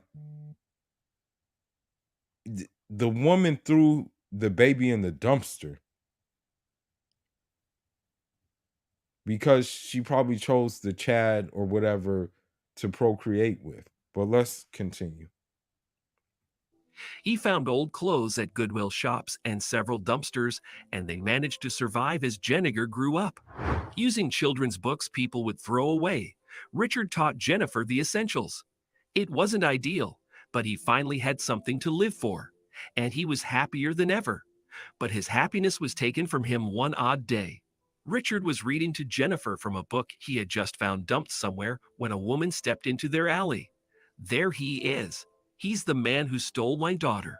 The woman yelled, and Richard stared as 3 cops started walking towards him. And that's another reason why I say it's all a decision. These women can ruin your life in a matter of seconds. It doesn't even take that long. It's only a matter of seconds when they can ruin your life. She made up a lie about this dude, but let's hear it. Put your hands behind your back, sir, one officer said. No, officer, you don't understand. I found this child as a baby 5 years ago. I've raised her since. I didn't steal her. She was in a dumpster, Richard explained, and the officers looked at the woman. He's lying. I lost my baby, and he took her. The woman yelled. She did not convince the officers because Jennifer was hanging on to Richard's leg for dear life. I'm sorry, sir, but we're going to have to take the child with us, one of the other officers said. We don't want any trouble. We just want her to be safe. Please, this girl is my child. She's all I have in the world. Richard pleaded as Jennifer started crying due to the commotion. She was bright for a 5-year-old and knew exactly what was going on. Sir, even if this woman is lying, we can't let a child grow up on the streets, the 3rd officer stated. Let us take her to safety. Richard saw the wisdom of his words. It was hard to accept, but this life was nothing. He wanted Jennifer to have more and to become someone. This was the best choice for her. Therefore, the police officers took Jennifer despite her cries and protests for her daddy. Richard's life seemed bleaker when Jennifer left. He had nothing to live for, and he despaired for several years. The thing is about I'm not gonna lie to you.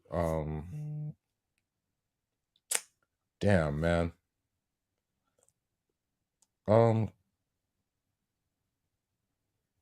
The kids, yeah, man. Like, I'm gonna be real with you, man. Like, I'm gonna. I don't want to like do this like on some soft shit, but yeah, man. Like, kids have a soft spot with me, man. I'm not gonna even lie to you. Kids have a real soft spot with me. And it's like, damn, like, it's like, how should I say it?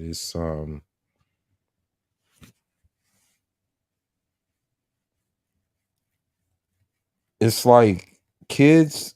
I'm gonna be real with you, kids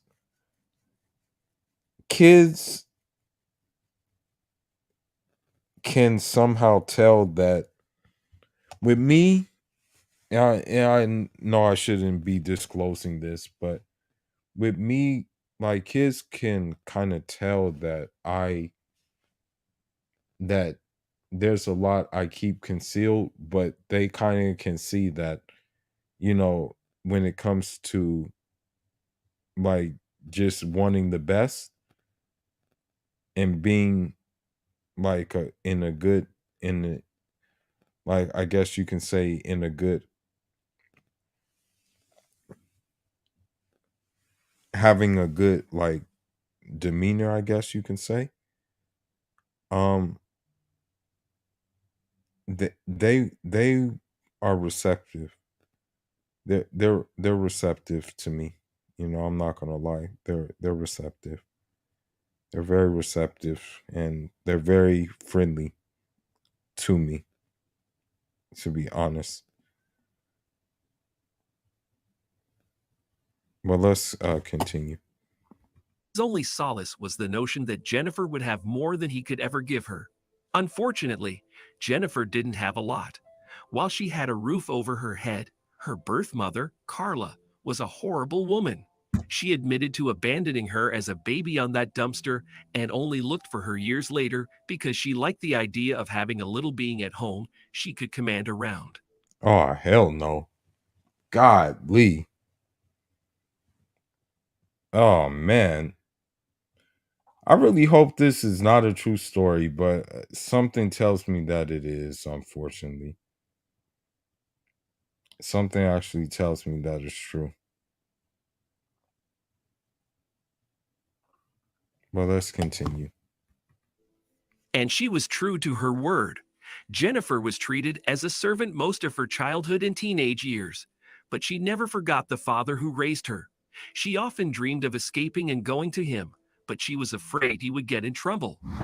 But when Jennifer turned 14, she finally found that old Allie and left books, food, supplies, and spare change for Richard when he wasn't around. It wasn't much, but he could use it. Richard had no idea who was kind enough to leave things for him, but he started to suspect it might be Jennifer, although she was so young when they took her away. But perhaps life would unite them at some point. He was right because years later, Jennifer escaped Carla's house and went to find Richard. She had worked jobs here and there and was able to rent a tiny apartment for them. I couldn't possibly live here. This is your home, Jennifer, Richard said, rejecting her offer at first. He didn't feel worthy of her kindness. Dad, you found me in a dumpster, and I wouldn't be alive here today if you hadn't cared for me. You will always be my dad. Living with Carla was hell, but I know why you let me go. Even then, you were thinking of what was best for me. Now I have my high school diploma, and I can work while helping you rebuild your life. Please, let's do this, Jennifer explained, begging her father to accept. Finally, he accepted. Now that he had an address, he got an official job as a busboy at a restaurant. He was proud to help out with the bills. Meanwhile, Jennifer worked and attended nighttime classes at a local community college. Eventually, they both moved up in the world. Later, Jennifer moved in with her fiancé, and Richard stayed in their apartment, which he adored because it had saved his life. He walked his daughter down the aisle and was there for every milestone in her life. And so the thing is that while this had a happy ending, it begs the question of how toxic must you be as a woman, right? As to not even now the question is, we don't know who the father was. That's the thing. We don't know who the father was. But the fact of the matter is that, you know, I'm pretty sure she didn't even introduce her to the father, right?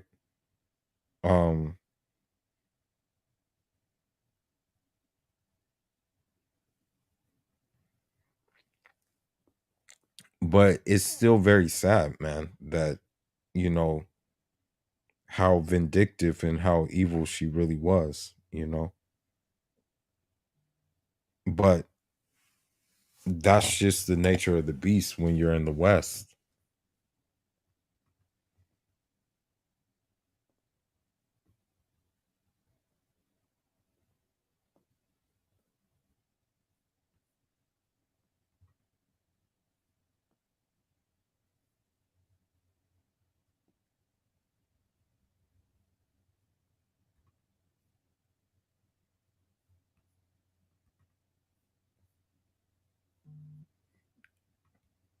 This is from a comment that I made.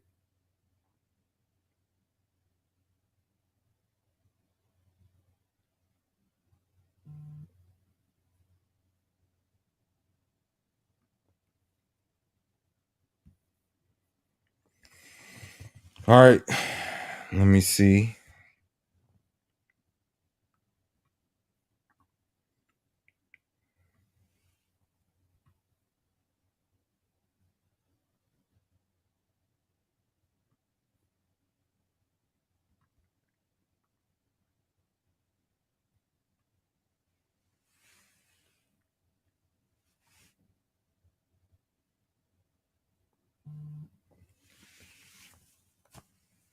Now I want to play something real quick. And this, I hate to say it, but you have to kind of like be like this. And no, I'm not saying, the thing is, I'm not saying that I'm not going to ever call to violence. You know, I'm not going to ever call to violence against anybody. You know, I'm never going to call to violence. But I want to play a clip real quick. And you have to kind of like you kind of have to you have to think in this way. I know it sounds bad, but I know he's a fictional character. But just really listen to his speech, okay? And this is from one of my favorite animes. But just listen to his speech, okay?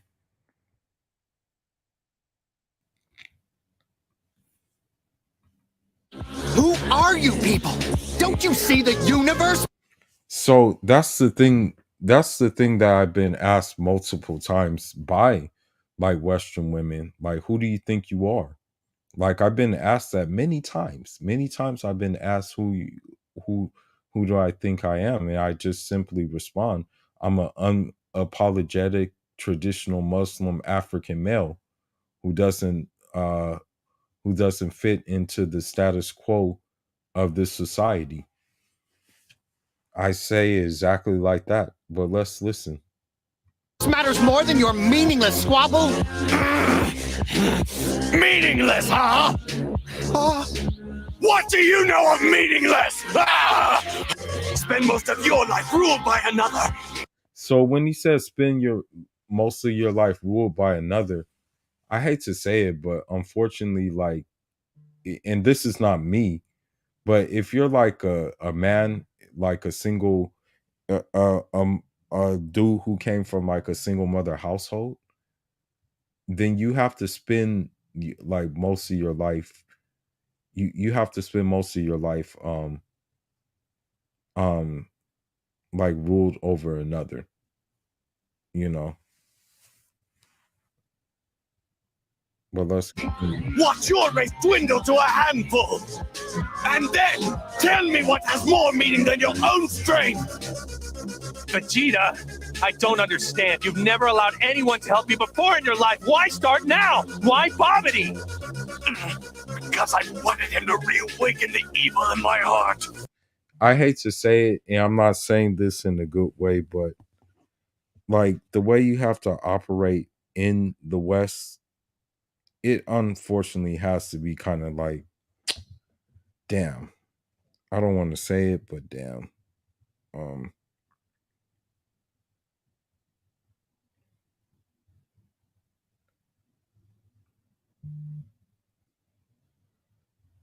Damn. I hate to say it, but yeah, it's like you almost have to be cold-hearted, you know. You almost have to be cold-hearted here. You almost have to be cold-hearted, as sad as it sounds.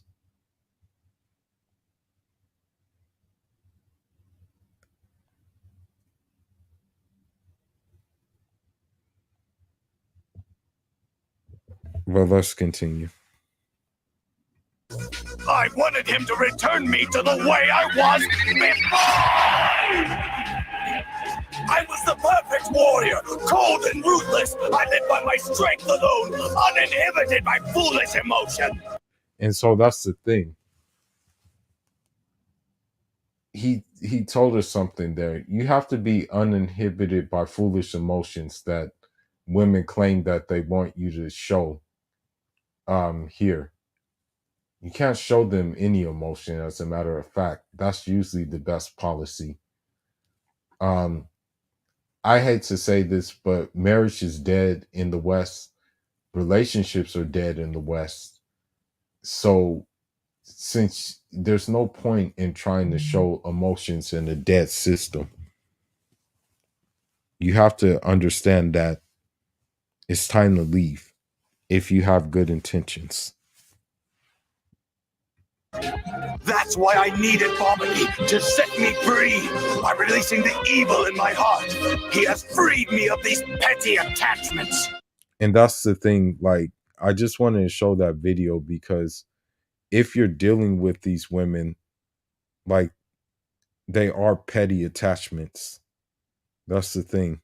They offer nothing. I hate to say it, but they offer nothing but like them taking.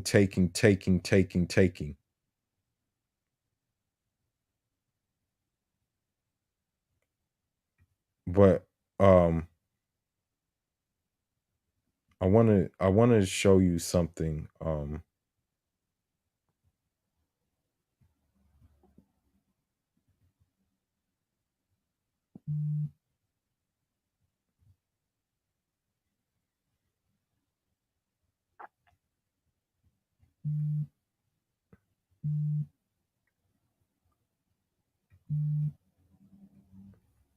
Now, what they try to do, right? They try to guilt trip you into doing something that they try to guilt trip you into doing something that was not your fault. But let's listen. Are you sweating? Didn't you use Allspice dry spray? Of course I did. Don't lie to me. Allspice has Tiffany's no longer my girlfriend. Thank God, dude. That woman was the craziest person I've ever met in my Oh, life. hold up. We're engaged now. She's my fiance. She's no longer my girlfriend. She's my fiance. What the hell, Mike? I am so sorry that she's your fiance. Bye. At least he kept it real.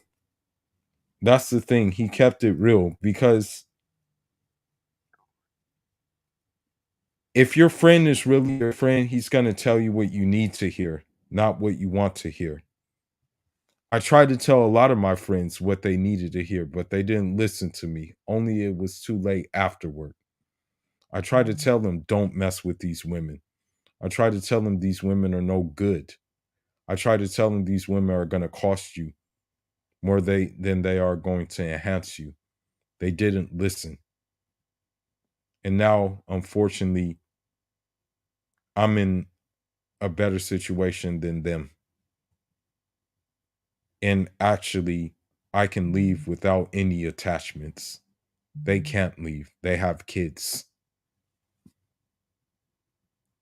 Oh my! His friend is probably trying to do him a favor, but she has got him simping over her.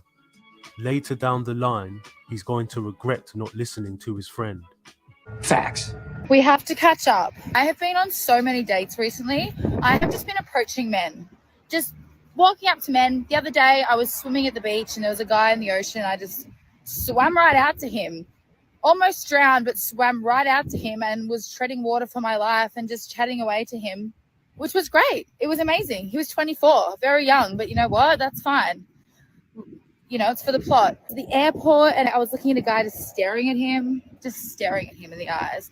And he came over to me while another man was chatting me up and was like, "Are you guys together?" And I said, "No."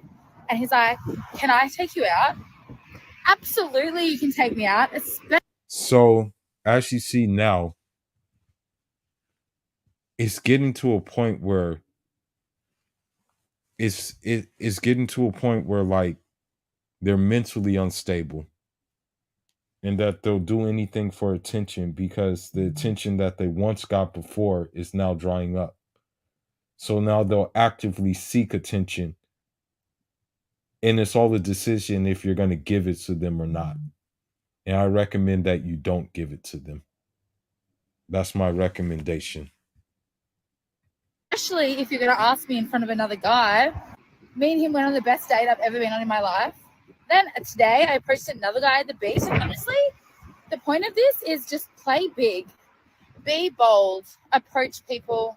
Walk up to people. It's for the plot. And it's not even for the plot. Like, who cares about getting rejected?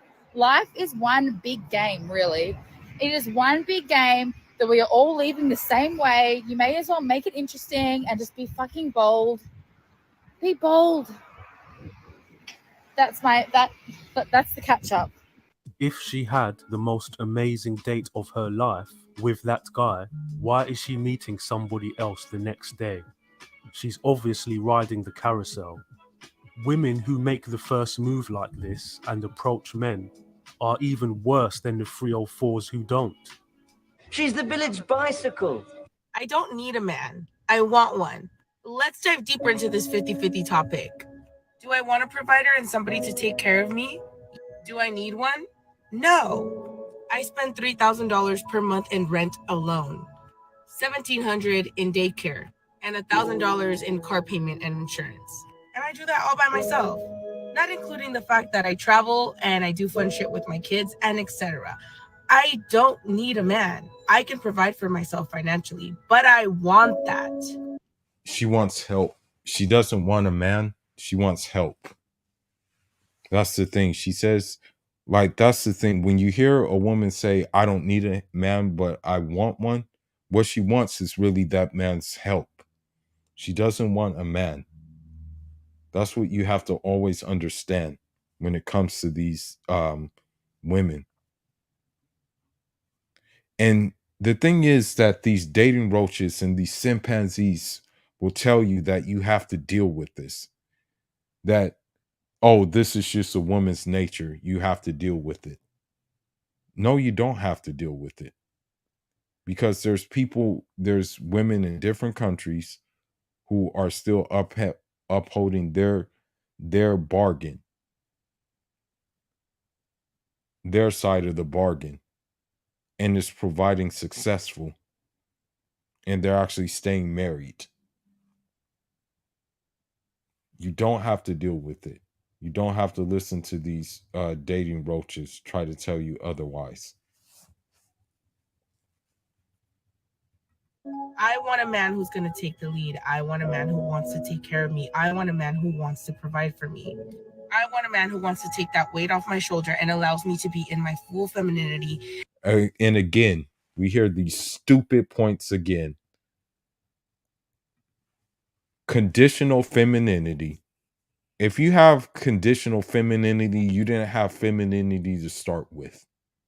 You were already so out of touch from femininity that you have to now like artificially insert it in your psyche because it was never there to begin with.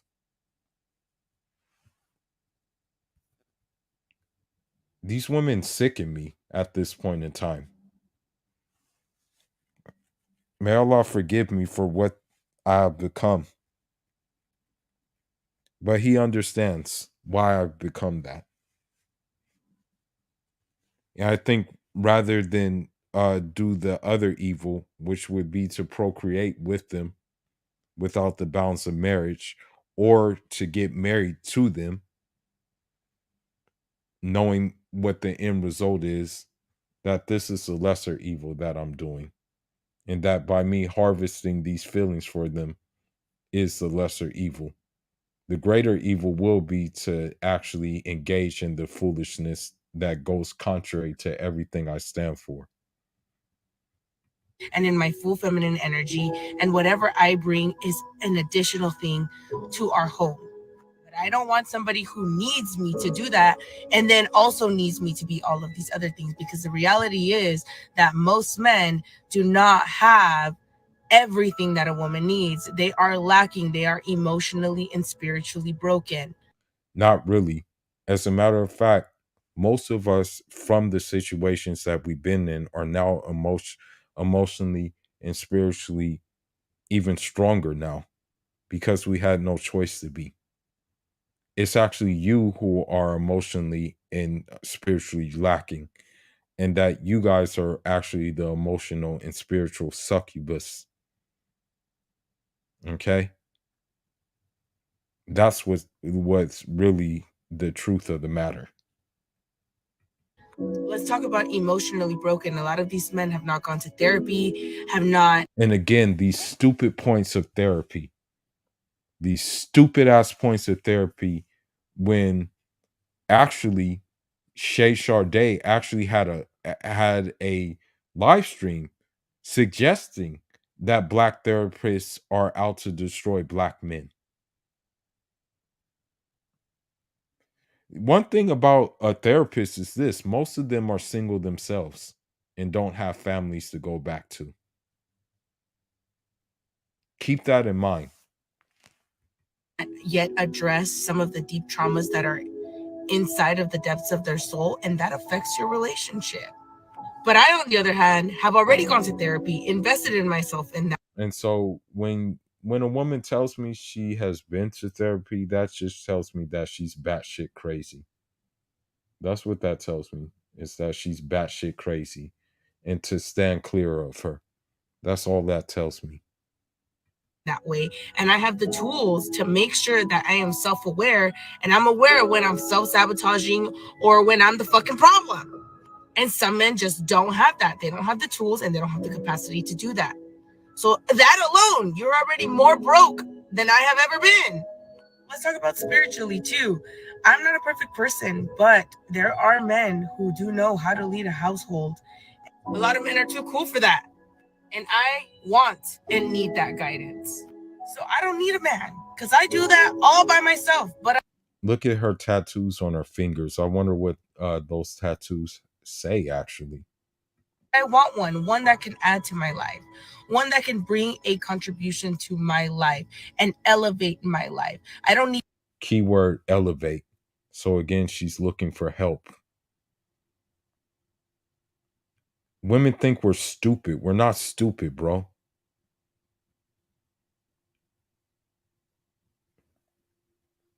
We can't like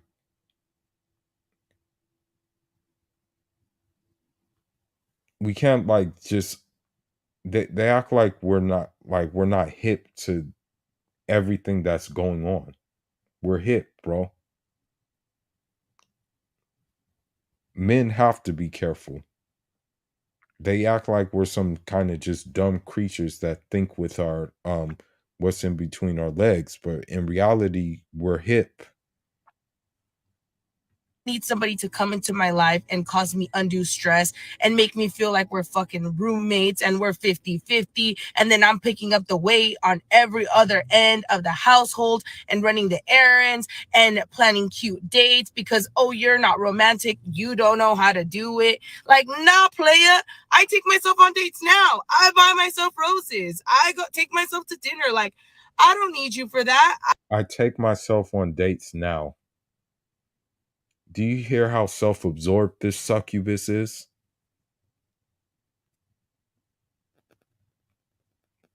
What she needs is she needs you to pay for she needs you to basically pay for a babysitter. That's what she needs you for. I got it. So if you're going to be in my life, then it needs to be something that is adding value to my life. Because other than that, bitch, I ain't got no motherfucking time. Get out of here. She does. Did you hear how masculine she like imagine dealing with that though? Imagine dealing with this masculine ass woman. Like really, like is this something that you would really want to deal with?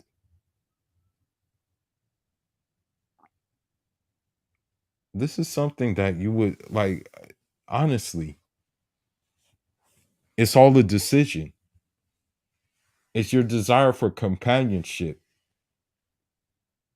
Does that need for companionship outweigh the need for peace? Outweigh the need for like tranquility? Because she definitely wouldn't bring that to your life. Doesn't just want a man to take care of her and provide for her. She also wants him to take care of her children as well. She said that she is self-aware, but why isn't she aware that she has extra baggage for a man to take on board? If she wants to take herself on dates and buy flowers for herself, she can go ahead. It sounds like she's got everything handled anyways. Leave her. She's lost it. Recordings just got better. All right, I want to play one more. I want to play a few more videos. I want to play a few more videos because there was something that came to mind. And I was like, damn, what the hell? Um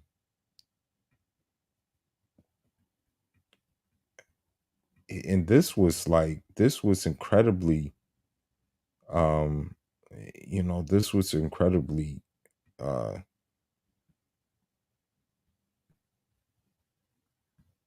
sad, basically.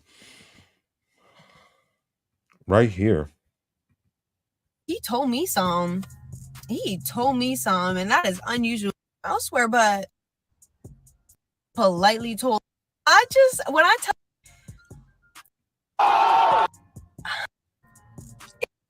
Emotional, damn it. And so I'm like, quit playing with me. You know, you be getting to be upset or whatever. And I would expect.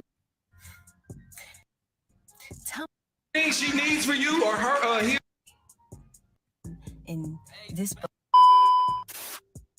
Y'all, I am. So here you have a woman who, has a manly voice, and you can kind of tell she's like, you can kind of tell that she's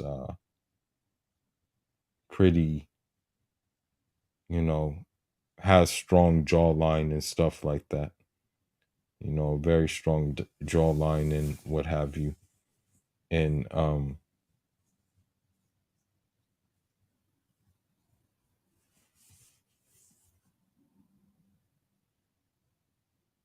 but let's continue and listen to what she has to say. I'm in shock. I am in disbelief. I just tell me why. Tell me how. This man gonna give me the biggest reality check because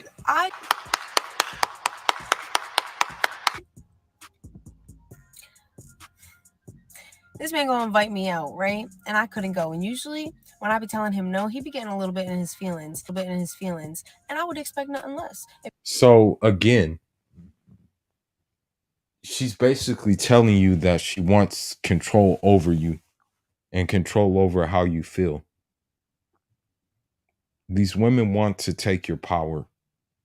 And it's a decision if you decide to give them the opportunity to take that power. Notice how she says she expected nothing less if he was going to be in his feelings about not being able to go out with her.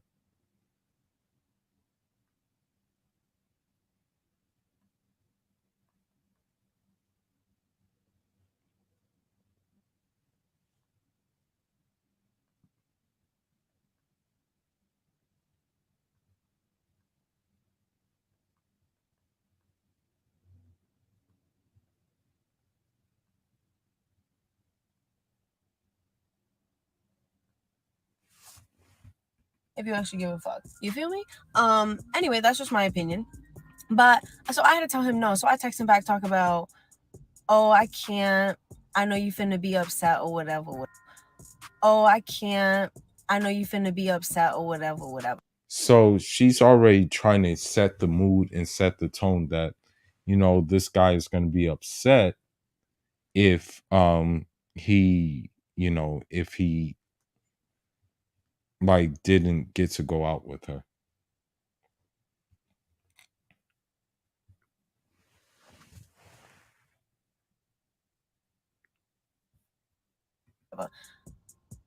He responds and says, nah, it ain't that deep.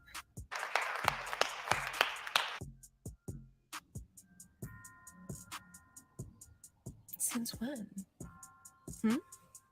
Since when ain't it that deep? Emotional, damn it. And so I'm like, quit playing with me. You know you be getting mad when I be telling you no. And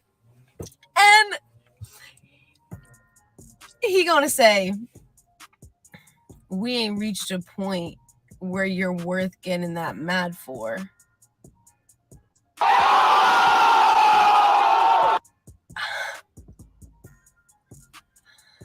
I mean, You gotta be like that too. You gotta shrug your shoulders. Like, you kind of have to shrug your shoulders and be like it doesn't matter. You know what I mean? Like you have to shrug your shoulders like, okay, no problem, you know? And so, yeah, you did the right thing. You definitely did the right thing for sure. you're right, but goddamn, like, goddamn. And I just, when I tell you, I stayed at that text for minutes. For minutes, my jaw on the floor. He politely told me, "Baby girl, you are not that important." He said, "You are not worth me stressing over." No, it's not. You suck.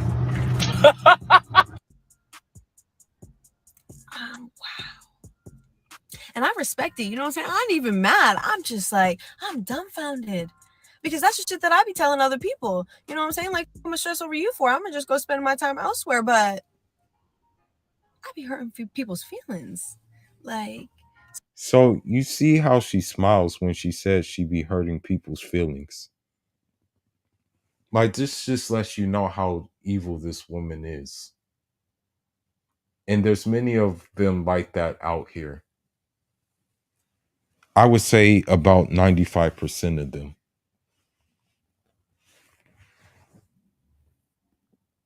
so I'm just really not sure how to feel about it.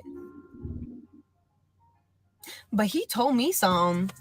He told me some, and that is unusual because usually it's me telling somebody else something. But I just, okay,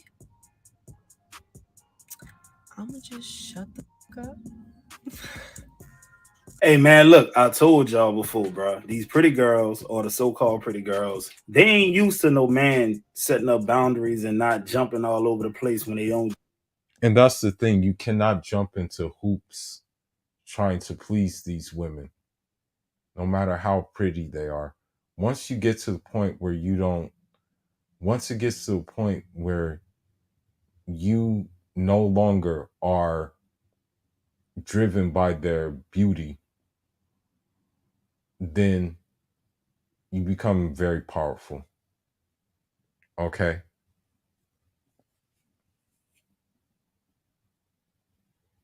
That's the thing.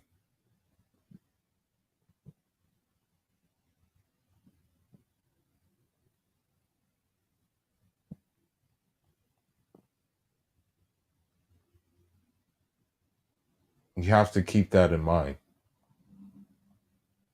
You can't be driven just off of beauty, you know.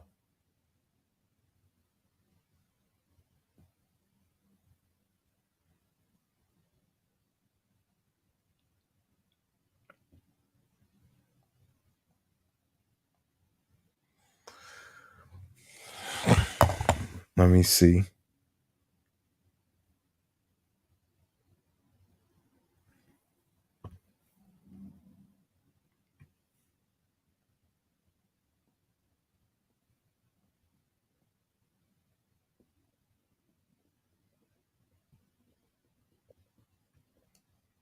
Now, look at this comment.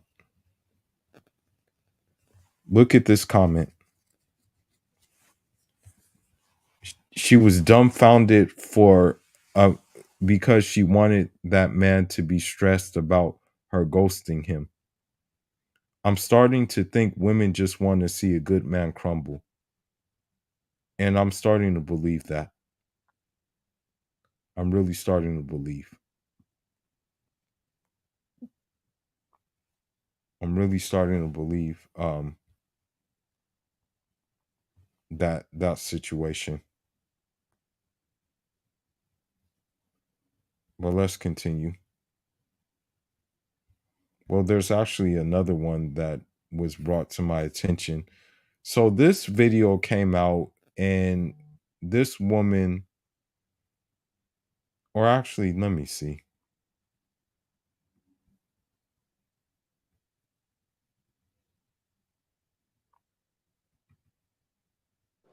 There's something about paper that just feels right. But what if? Guys, I just got back from a Hinge date. Why am I doing this to myself? So we scheduled to go to dinner. We are sitting at the restaurant. Seems very nice. And if these women were smart, they would keep their dating lives off of social media, but they're too stupid to do so. Yes, I will call them stupid. They are too stupid to do so. One thing is, you really rarely hear about a man broadcast his dating life on social media unless he's like just a weak man that these females are attracted to. Because let's be honest, they are less attracted to dudes who have respect for themselves and value themselves. Nice, not a catfish. Things are going well. And the waitress comes over. She wants to take her order. And I said, okay, I'm going to take the branzino. He said, I'm going to take the burger. And the waitress asked him, okay, how do you like your burger? Do you want some cheese on your burger? And he asked, is this going to be extra? And she says, yes, it's $3 extra. And he said, okay, then never mind. And I'm like, what the actual I'm like, okay, I'm hungry. I'm going to eat my branzino and see what happens. He's like, oh my God, you have to pay extra for everything these days. And I'm like, yeah, it's New York City. So I got my branzino. He got his burger. We were eating. Once I was satisfied, I got up and I was like, I'm going to the restroom for a second. And I took my purse and I went to the waitress. I just want to pay the bill. I just paid the bill and walked out of the restaurant. And I texted him, the check is taken care of. You should have gotten the cheese. And I blocked him. Now, if you were sat there watching that like me thinking this girl sounds like a complete lunatic, then you're not the only ones, because she is a lunatic. Everyone in the comments agrees as well. You are legitimately insane. He dodged a bullet, more like a nuclear bomb. He got lucky. She really thought this was the right thing to do. That didn't mean you had to leave him in the restaurant. My boy was just trying to make conversation. Bro is financially literate. What? I wouldn't pay $3 for cheese either. You potentially lost out on an amazing human over a comment about $3. I'm honestly speechless. She doesn't really deserve an amazing human if she thinks like that though, does she? He got a free meal and got to hide his aggressive lactose intolerance. Good for him. What he did is a green flag for me. Just because you didn't want to pay $3 for cheese, you left. Be for real. I wonder what she's feeling reading these comments. Like, and that's what it's come down to. Like, for example, if you don't pay for a woman's parking, she'll end up like maybe leaving you as well. You know what I mean? Like, it's just horrible. These women are freaking like, and that's why it's all the decision, because it comes down to, do you want to be brain drained or not? Like, one thing that I realized in this channel is that, like, and inshallah, I'll try to do lives more often. But like, just listening and hearing to these women, it is sometimes of a damn brain drain. Sometimes it can really be a brain drain to me, you know? And sometimes it's like, damn, I'd be in conflict with myself. Okay, do I want to go live or not? Because of things like this. So she literally cut off a guy for him not wanting to pay $3 for extra cheese on the damn burger. This makes no damn sense to me at all.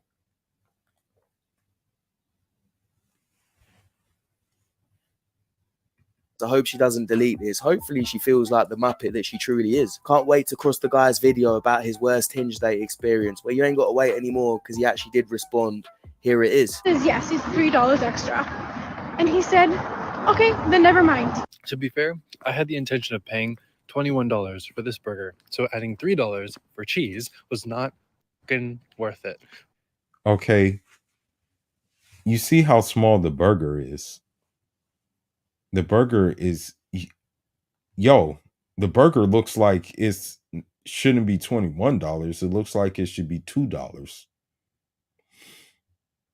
And he's within his logical sense for not paying $3 for the extra cheese on the burger. But thank you for paying for dinner. Bye-bye, tata. As you can see in his response, he doesn't seem to give a shit. He got a free burger and he dodged a bullet. Now to the cheese girl, you need some Michael. Get some help. Can you describe your dream man? Is he Ryan Gosling? Is he Ryan okay? I'm glad you said it. I'm glad you said it. I'm glad you say that. He's taller than you, correct? Yeah. Stronger than He me. could probably beat you up in a fight, right? I want him to be able to bench press me. Okay, Yeah, so yeah. he's stronger than you. He's taller than you. Does he earn more money? Yes. Yeah. Okay, and y'all think y'all are equal? Yep. The thing is, one thing is about feminists is that they'll glitch out right in front of you. Like, because me, I'm pro polygamy, and I'll never change that. You know, from having family, like having a grandfather that had 4 wives and multiple kids, to having a father who had 2 wives and multiple kids. I'll never change the stance of polygamy. Never ever will I change the stance. Okay? But what happens is that, like, when you present like a feminist with facts, they'll glitch out. Like, for example, if they're against polygamy and things like that, like, and they say, why can't a wife have multiple husbands, right? If they say that, like, why can't a wife have multiple husbands, right? The response to that is basically when a man has a child with one of his wives, they know who the father is, right? But when a woman has a child with one of her husbands, how much pain and toil is she's gonna have to go through finding out who the father is if she's sexually active with them at the same time. One feminist just glitched out completely and started yelling at me like crazy. They always glitch out when you present facts to them. They can never answer because they have these like dumb logics. They can never answer with the facts when you do present facts to them. So, but there's we're going. Okay. Got him. We fucking got him. How old are you? about 25. Okay, that's Yes. You think other people would think you're older or younger? Older. Why do you say that? Because I'm looking. How old do you think this person is? Probably 40, 42. 42. Bruv, someone said 25 in dog years, maybe. Oh, I don't cook, I don't clean, but let me tell you how I got this ring. You were nice until he married you, and then you showed your true color. Emotional, damn it. I got a question for my guys out there. If you were held at gunpoint and your girl had to do 5 push-ups for you to survive, how many of y'all boys surviving? None. Mostly none. Hey, let's be honest, a lot of us are dying unless they can do them fake ones on their knees. If a lot of them couldn't do 3 pull-ups in the Marines, and a lot of them aren't going to be able to do 5 straight push-ups. Oh, the love. I'm gonna be honest with you. A lot of women are now getting off on dogs. You know, I'm gonna be honest. Like, you know, dogs are good companions to have. Dogs are good, loyal creatures, but they're not really meant to provide that other thing for you. But believe it or not, these women are getting in such a situation where, like, now dogs provide that. You know what I mean? But yeah. We must stay focused, brothers. We must stay focused. Hi, Kevin. Oh, look who's back. Why did you call me DJ Quick the last time? That kind of hurt my feelings. No, seriously, honestly, I really look like DJ Quick because that kind of hurt my feelings. I already got 3 kids and 3 baby daddies.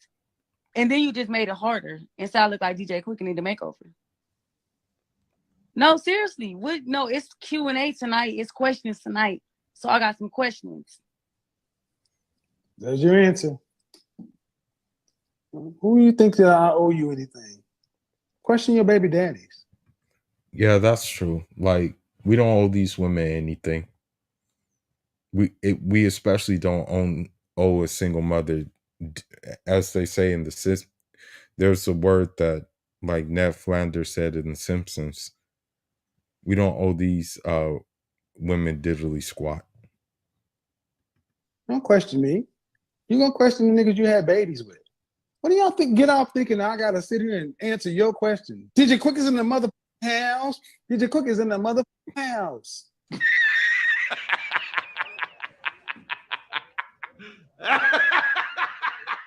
Now, for those of you who don't know who DJ Quick is, this is DJ Quick. Wanna know who's to blame? I let him know. Quick is the name. And I don't know why this donut came back for more. She shot herself in the foot. He's not going to change what he said. It's Kevin Samuels, bruv. That girl in the black, I think I'm in love with her. Go talk to her. No. I wish women understood that equality goes both ways. Okay? Not everything's about you in a relationship. Not everything's about you. When you ask me why I can't leave the toilet seat up, well, why can't you leave the toilet seat down? You know what I mean? I didn't have to go pee in the middle of the night. Why do I have to break my back to lift it up? So you're saying chivalry is just dead? It's not about chivalry. You don't think so? I ordered food. I asked you if you wanted something to eat. You said no. Why is it when my plate comes, all of a sudden you're hungry? Leave my chicken fingers alone. I got my own chicken fingers. Exactly. Independence. Be independent. I am independent. I So then actually stop agree with asking me you. for my food. Leave my food alone. Leave the toilet seat up. Leave my hoodies alone, even though they're Joybox merch coming soon. Leave all that stuff alone. It's mine. It belongs to me. Not many times by the same individual. Yeah, I would say. Like in the wise words of Kanye, that sounds like a choice. Don't play. Yep, it is a choice. They see the writing on the wall, but they still engage with them. But I'll do this last one. Let me see.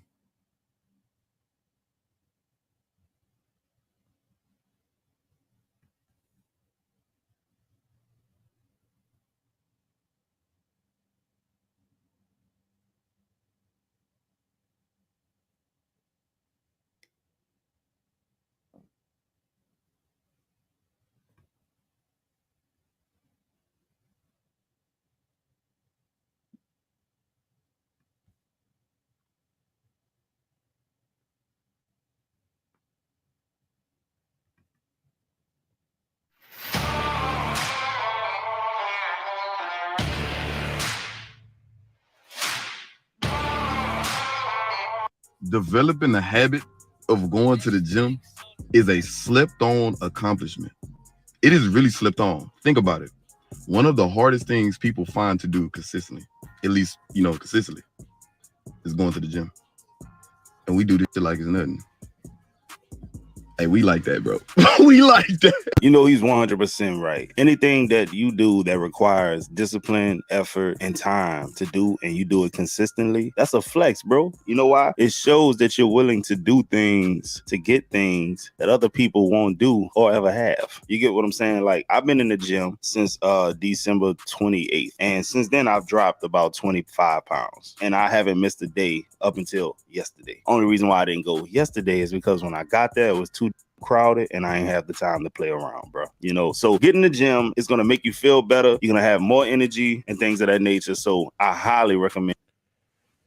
So I just recommend that you kind of adopt the mindset, like, while you're in the West and even when you're outside the West, like, to stay in shape and stuff like that. But when you're in the West, like, kind of emphasize it even more. Like, because if you do like certain workouts and stuff like that, it kind of will shape your mindset. And also, like, you have to really kind of like look at the archetype of people. And sometimes even fictional characters can kind of like ignite something in you that will, like, you'll be better off for. You know what I mean? And it will help you avoid these women. Man, y'all do that. It's very sad to me. And it's very sad that y'all can say that nobody wants a single mom. Yeah, nobody does want a single mom. The only person who wants a single mom is a damn chimpanzee. Be honest. Or someone that got finessed by a woman while they were younger and they didn't know any better. But let's continue. None of y'all know. Who has a kid here, bro? Who has a kid? Listen, my mom has a single mom, and I have a lovely stepdad. Who in this table is a single mom? Me. You? And I said I would. And be this a is the single only mom girl. millionaire. This is the only girl that chooses because she fucking knows what it is to be a fucking singer. All right, so you're going through a crisis.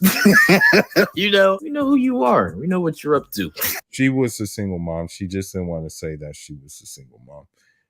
You believe it or not, what's happening now, what's a trend right now that's actually happening is that like women will kind of like whisper now that they have a kid, like, or they'll say it real quick, like, I got to see my daughter. Like they'll say it like real quick, or yeah, my daughter this, my daughter that. Like, because they know what time it is. They know guys are not doing it.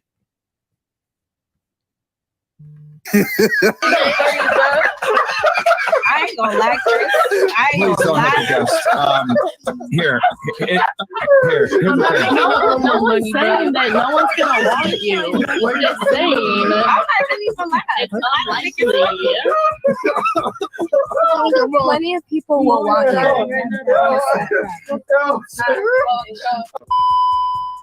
All right, y'all. The question is, do I think that women have it harder than men? We don't give a shit if you do or not. That's the thing. We don't give a shit if you do or not. We don't give a shit. And I thought long and hard about this. Thought about every example I could go through in my mind. And the answer in today's society, with everything that I thought about, is no. I think that men have it harder. There's a lot more pressure on them. There's a lot that they carry. There's a lot of things that they have to think about. There's a lot of pressure on them to perform in certain ways, to be certain things. And yes, our society is changing and everything like that, but I absolutely think that men have it harder. And I don't want to diminish that. I don't want to make it about anything else. In my opinion, men absolutely have it harder. I think it's actually very, very easy to figure out if men or women have it harder. I think men have it harder because there's no resources for us if we fall off, right? We ain't got government assistance plans that come and stop those women from the states where a woman. Good morning, or not so good, but it's rant time. So I'm leaving my boyfriend. It's a long time. It's been a long time coming. This should have happened a while ago, if I'm being honest. I've been he's pushed me so much that it's pushed me into myself, because I haven't pushed myself into anybody else. I've just emotionally detached more and more to where I've been having to turn to myself, look in the mirror and say, what do you need to feel comfortable? What do you need to feel safe? And it's not him. Meet your next pillow. Why do we make our pillow in the shape of a cube? I'll tell you. It's not him. So you know what? But to be honest, like when you look at her, or when I'm just gonna be honest, and I know this is gonna sound messed up, but when you look at him going on his rant right now, you understand.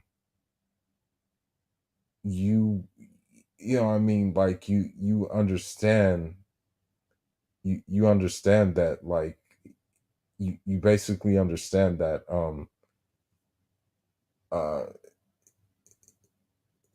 that he probably saw the red flags early on, or maybe he decided that he wanted to stick around a little bit and ride it out, but he finally said enough is enough, and that's why he decided to finally leave. Well, luckily he was smart enough to do so. Luckily he was but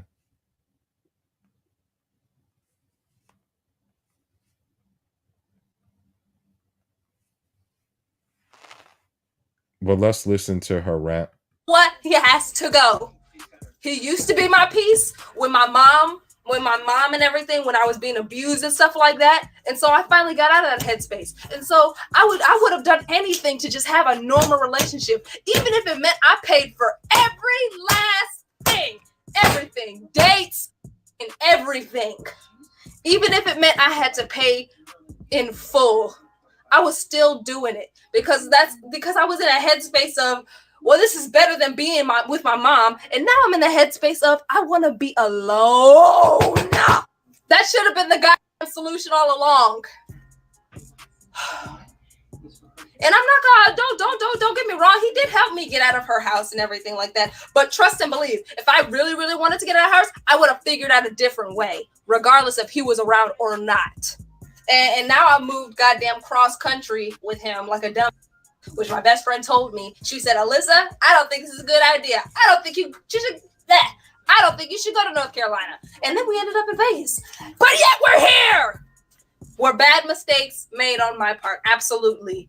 But I'm admitting that now. And now we're packing because I'm getting out of here. I don't want to hear his tears. I don't want to hear his excuses. I've told him how I feel, and you know what I've gotten? I've gotten more excuses. I've gotten more tears. I've gotten more, oh, woe is me. Nobody was da-da-da-da-da. I'm tired of that. I'm tired of it. Now, I want you to keep something in mind. These are the type of guys that they are attracted to, though. They're attracted to they are attracted to guys who maybe don't have anything to like necessarily like offer them, but yet they're still attracted to them. Because I'm pretty sure like the sexual aspect is what attracts them to those guys. You know what I mean?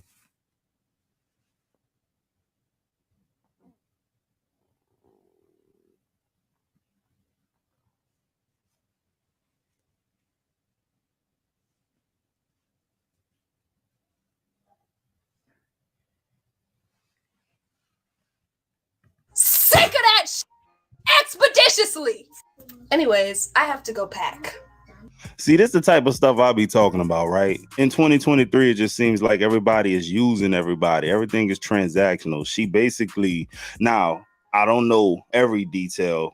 I'm pretty sure she left some things out. But to me, I see a man that helped you get out of a dark place, and now you're leaving him high and dry, and you don't care. And this just goes to show you, this is not woman bashing, but what it is this. A woman will leave a man that been through thick and thin with. If the ship is going, I mean, which is call her Tracy, okay? Let's do a little bit of backstory. So a few years ago, I was friends with a girl that was dating an NBA player. Okay, I'm probably gonna catch a little bit of flack for saying this, but y'all know I don't care.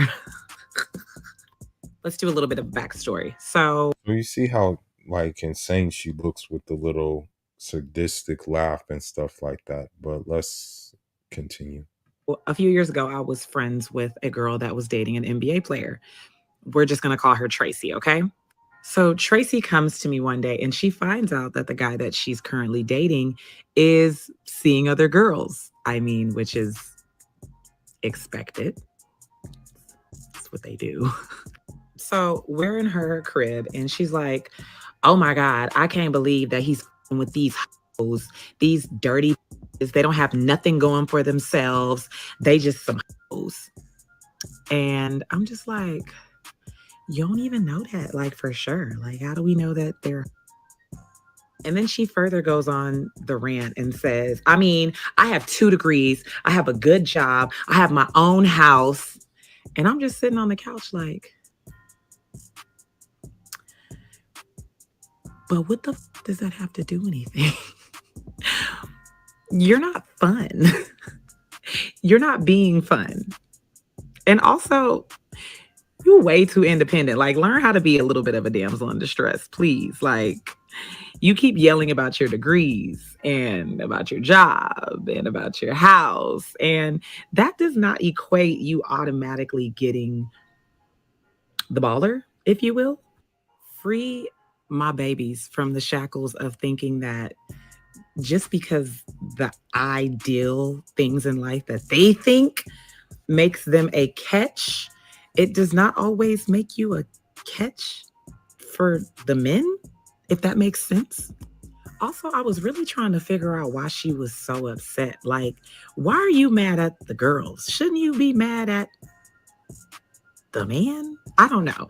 Maybe I'm tripping. Anyway, I just want all the girls out there to realize that the attributes that you usually want in men, oh, he's educated, he has a good job, he has a lot of money, he has. And again, you know, I hate to say this, but this woman, you know, like, and this is why it's all a decision too, is that a woman may have like good intentions in what she's saying, but still she falls short because of the simple fact that she herself has been like programmed by these things, you know what I mean? And so the thing is that women don't want those things from a guy. Okay,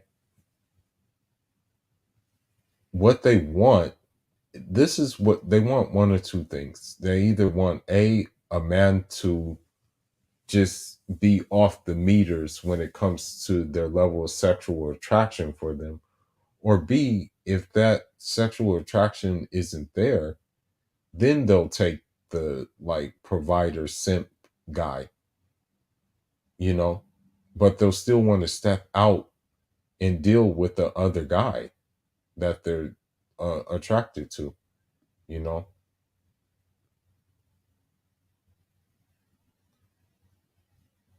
Yeah.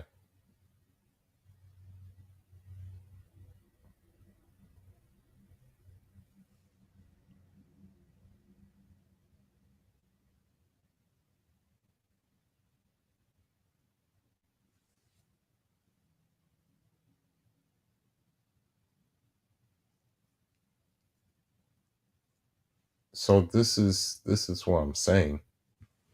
Well, let's continue. His own house. Those don't be the things that the men are looking for. I just want y'all to know. I don't know if y'all knew. They don't really care. They don't really care. Okay.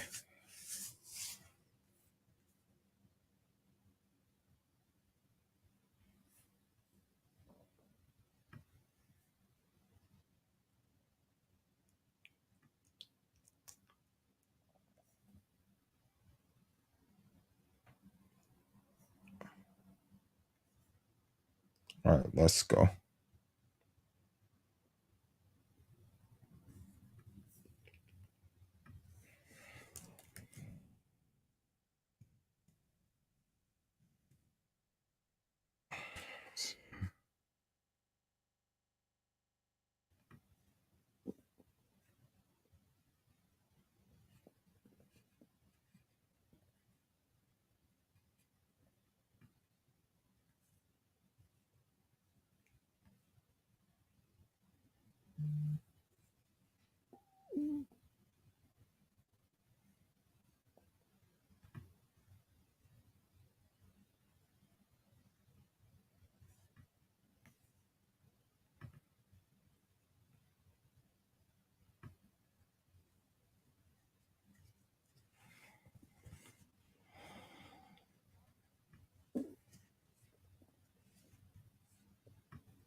Okay, I think that'll be it for now. There was one more video I wanted to find, but it looks like I can't find it.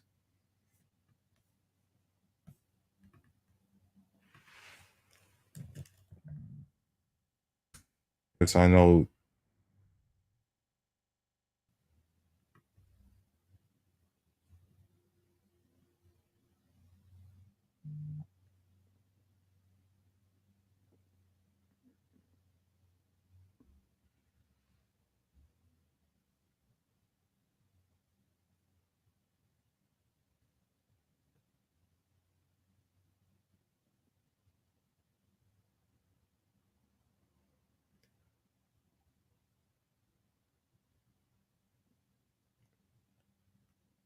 Yeah, she's no better.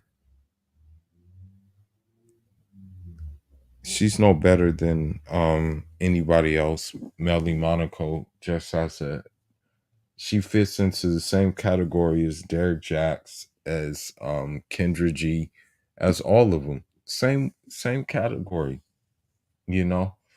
But anyway, I think I'm gonna end this right now. But for those who did tune in, thank you very much for tuning in. But you know what? I mean, I guess I can go for a full 3 hours. You know, I guess I can go for 3 hours. So I guess I'll go for like maybe 15 more minutes. You know what I mean? Just showing you that you have some decisions that you have to make, that you're about, like, how you're going to operate and move. And the decision that I advise is that you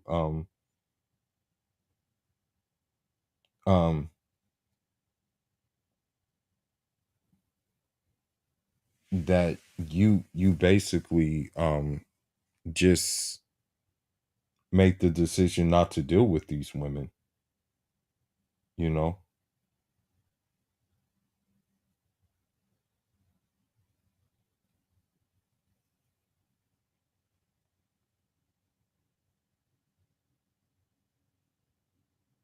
That's why I suggest.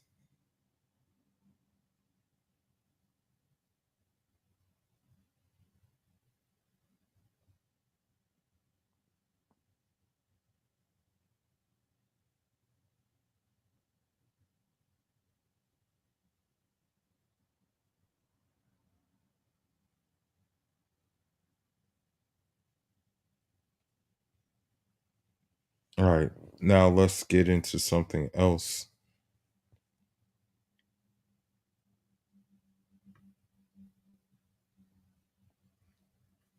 Now, there was something that was brought to my attention, and this just goes to show you that, unfortunately, in the Western world, misandry is actually promoted. You know, they actually promote it.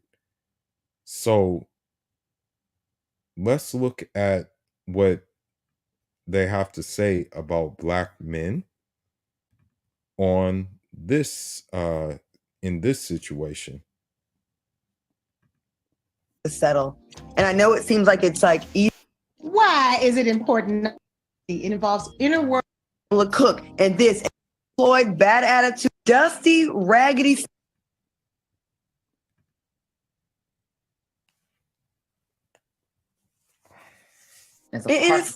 It seems like women are always the ones that always settle, right? Men, you see the most dusty, raggedy somebody's son that is a. Now, I want you to notice something.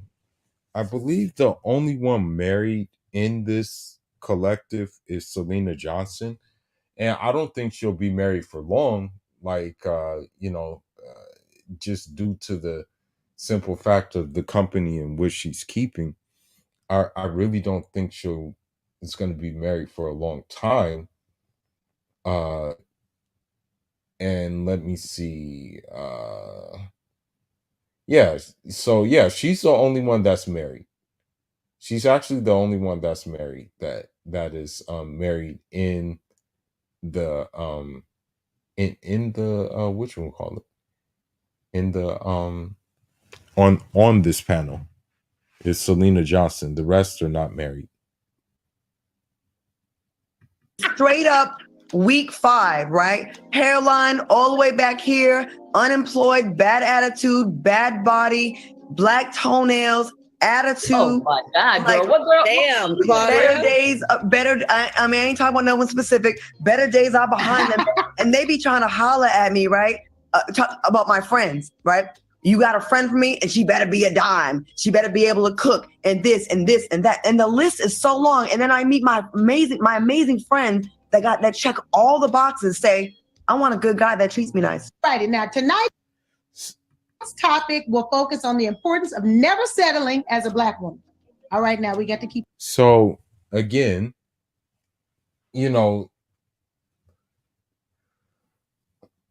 we have to understand something. Like,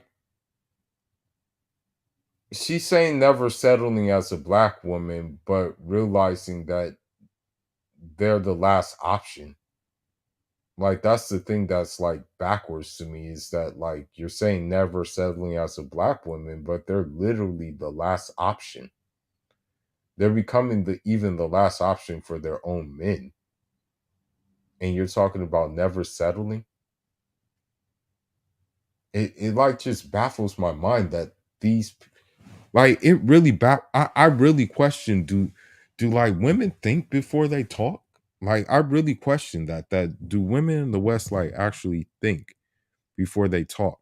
Because someone will say, oh, women are the same everywhere. No, they're not. You know, if that was the case, then guys like me wouldn't be making plans to leave the West. If that was the case. Keep it real. But sometimes settling is calming and relaxing to the spirit. But not settling involves work. It involves tenacity. It involves inner work and so much more. According to bossmag.com, the key points of not settling requires accountability, setting standards, and fueling your mind and body. Now, ladies, why is it important not to settle as a black woman? I know this is easy, but Claudia, since nobody never gets to go to you first, tell me why it is so important for black women to not settle. Because we have it the hardest out of everybody. We No, you don't. You literally have affirmative action now. You literally have different things that actually do you guys, make it so easy for you guys. Please stop it with we have it the hardest. Please give me a break with that.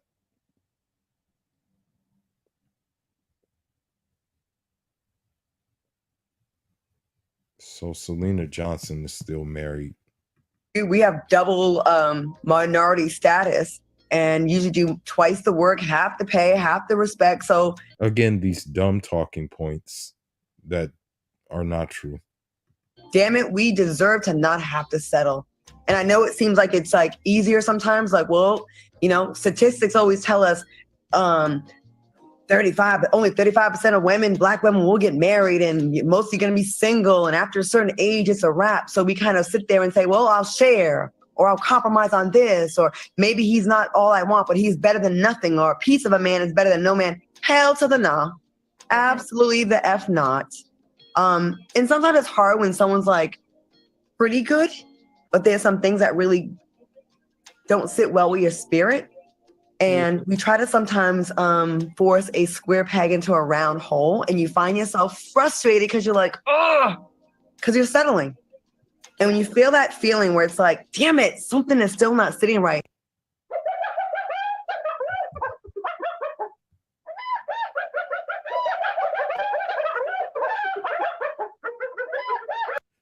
So just keep in mind that like this culture will continue, and that's why I say it's all a decision. This culture will keep on being promoted. The culture of like having a traditional nuclear family will not be promoted in the West, because it doesn't do any good for that that to be promoted at all. So with that being said, you know, you have to really ask yourself questions on if you want to deal with this kind of thing. Because honestly, you're not going to really find many good examples in the West of what a family should look like, or even what relationship dynamics should be like. You're not going to find them really. That's the whole problem.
Rich scammers. I want the scammer. That's fast money. I need all his money. He need to get that trap money. He's got to be a Millie. And we don't have anything to talk about.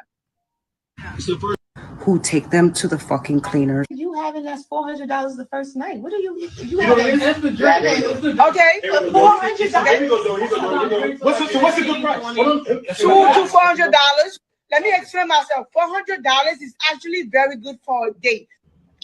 So, like with $400, what I can do with $400, I can actually buy some good books that can make me more money and also give me more intellectual property that I can use in the future. I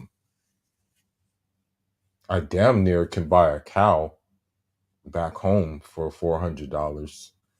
That's gonna yield me some milk and some yogurt products and other dairy products. I can do quite a bit with $400, bro. Spending it on the date necessarily wouldn't really provide me anything, to be honest with you. Well, let's continue. I tend to date guys in a higher tax bracket, so doing something more than coffee and drinks, trust me, is not a problem. Okay, there we go. There we go. If you don't feel like you can help out with me and my kid, then we don't have anything to talk about. Again, they're not looking for as I said before, they're not looking for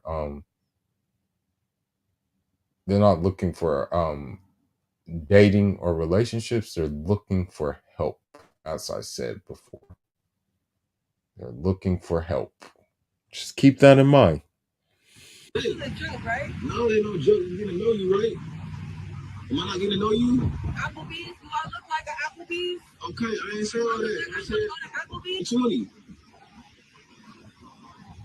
Throw 2 for 20. Yo, chill out. Joe, you gonna drive off? Yo, look. What's a man got to bring to the table to be with you? His money. Money. Like 100,000. At least 50, 60. I like the rich scammers. I want the scammer. That's fast money. Okay, and then also you have to keep in mind when you look at these women and the similar characteristics that they carry, being overweight, fake eyelashes, tattoos.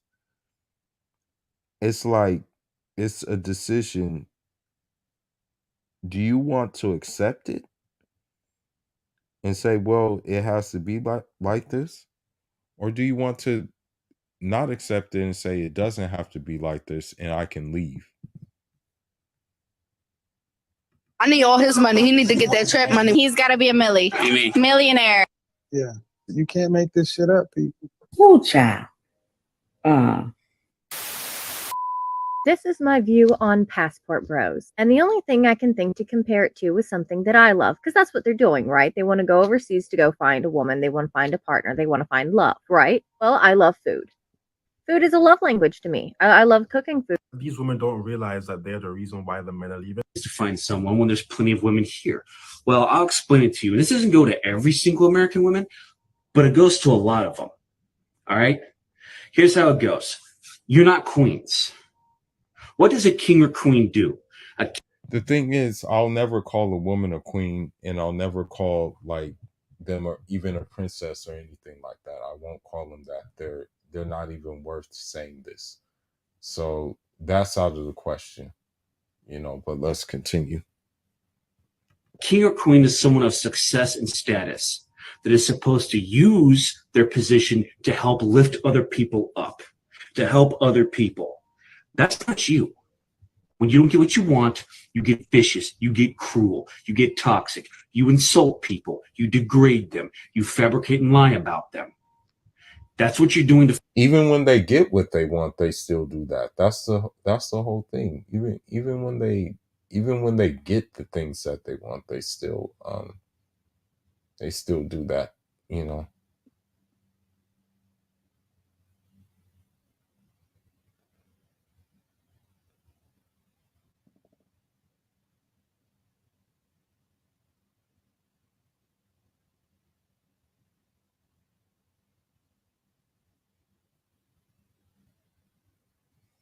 That's the whole situation. The Filipinas and Thai women and European women right now, because they're succeeding and they're getting good men and you're not. And instead of changing your ways, you're insulting them and degrading them. You're mocking them. You're making very horrible comments, which is. And the unfortunate thing too is that Muslim women in this country have now unfortunately taken it upon themselves to make fun of Muslim women in other countries. You know, like, it's sad to say it, but yeah, man, they do this. You know, they do this.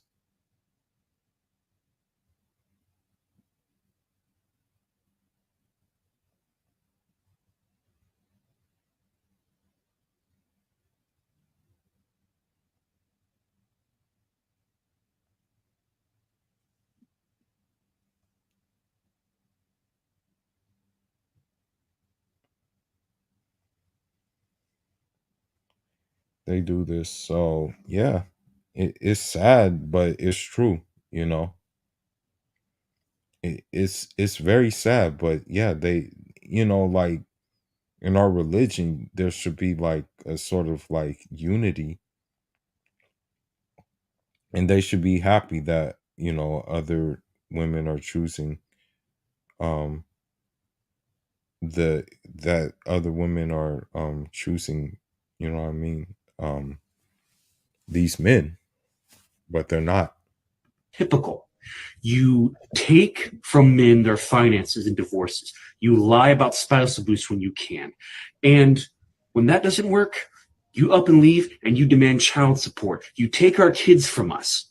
What kids you let live to birth. You take them from us and then demand more money. And then you'll begrudgingly let us have time with them. You gut us emotionally and financially. And you're wondering why we're leaving? You're not queens, you're pirates. Okay? Backstabbing, throat cutting, vicious, selfish. So you can tell this brother, you know, and I feel his pain that he went through some experiences, you know, you can tell that he probably got divorced or something like that. And that's why he's having these strong like sentiments, you know, because he probably went through a divorce. Cruel pirates, and you're bitter because you haven't figured it out. You haven't figured out that sooner or later a pirate has to walk the plank. It comes up to you. You dress in nice fancy clothes. You go spend all day and night with your girlfriends partying and drinking like a bunch of idiots, talking about you don't need men. And you go and get in your fancy clothes and your fancy little earrings, your big old hair, and your big old fancy tats. You think you're a star. Well, stars burn beautifully in the night sky, and they glimmer lovingly in a lover's eyes. But good marriages, good homes, and good families are built on hard work, dedication, and selflessness. And that's the thing. Like, that's what I realized with marriage, you know, that, you know, marriage is not going to be something that I just go into and expect a fairy tale. You know what I mean? Like, I know it's going to have to be work. It's going to have to be toil. It's going to have to be those things.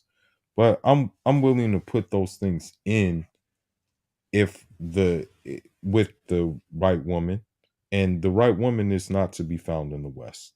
You know, she is not you know, programmed to do so, you know.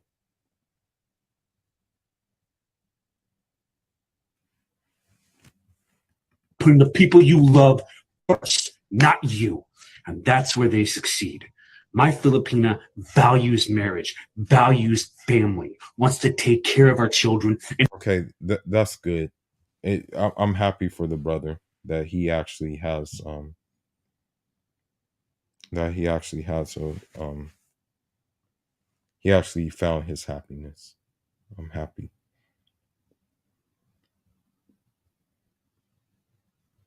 And supports me in everything. And that's why we're going.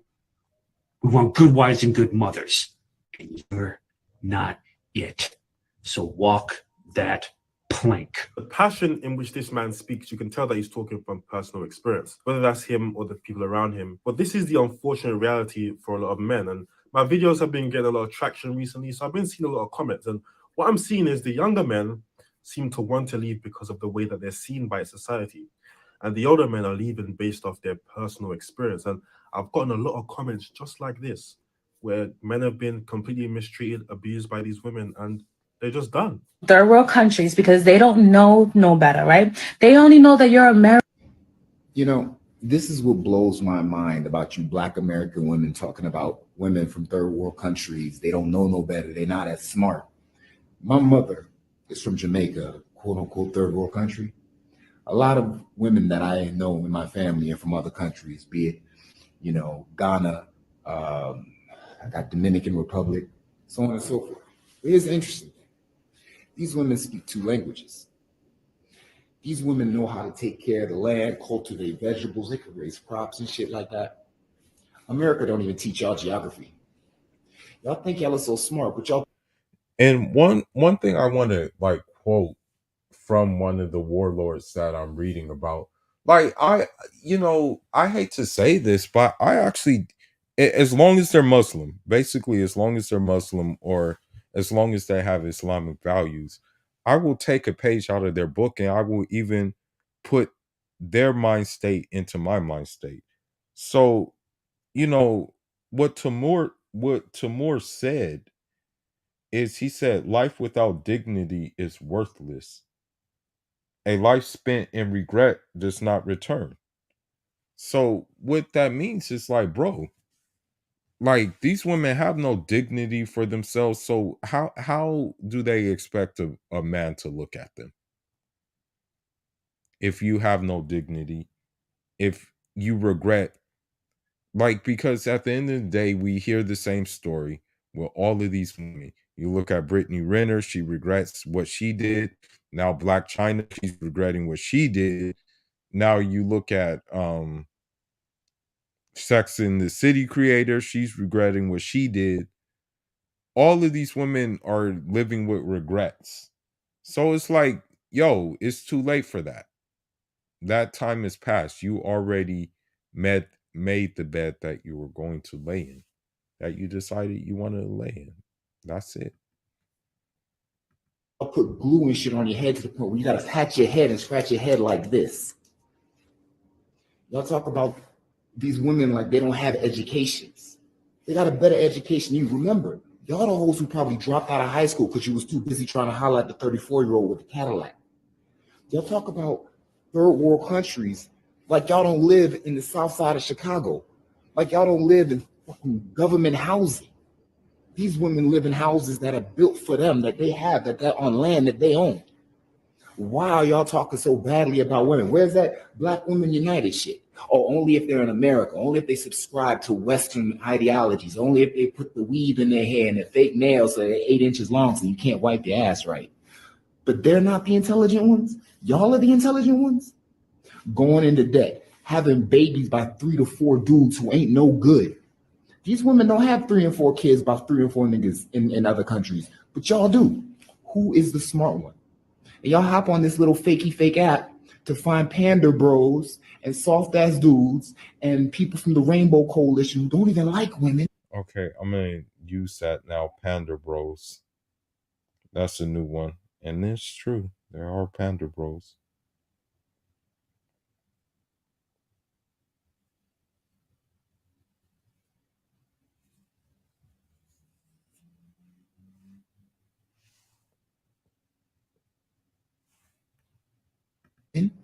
To tell you, oh yeah, you're right.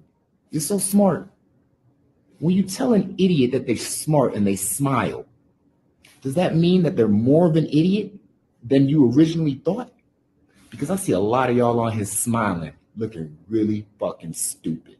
As someone who grew up in a third world country, I can relate to everything this guy's saying. And actually, I find it quite offensive. The idea that these women are uneducated or dumb or whatever the case is just a cope. Because Western women do not like to take accountability. They'll never take accountability. And with that being said, I went over 3 hours already.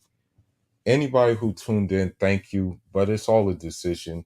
I made my decision. I'm reading. like usual. I'm training like usual. And I'm building my exit strategy like usual. And the thing is, I'm going to end on this note. You're ultimately going to make a decision to either conform to this crap or leave this crap, or just withdraw yourself from this crap completely while still staying here.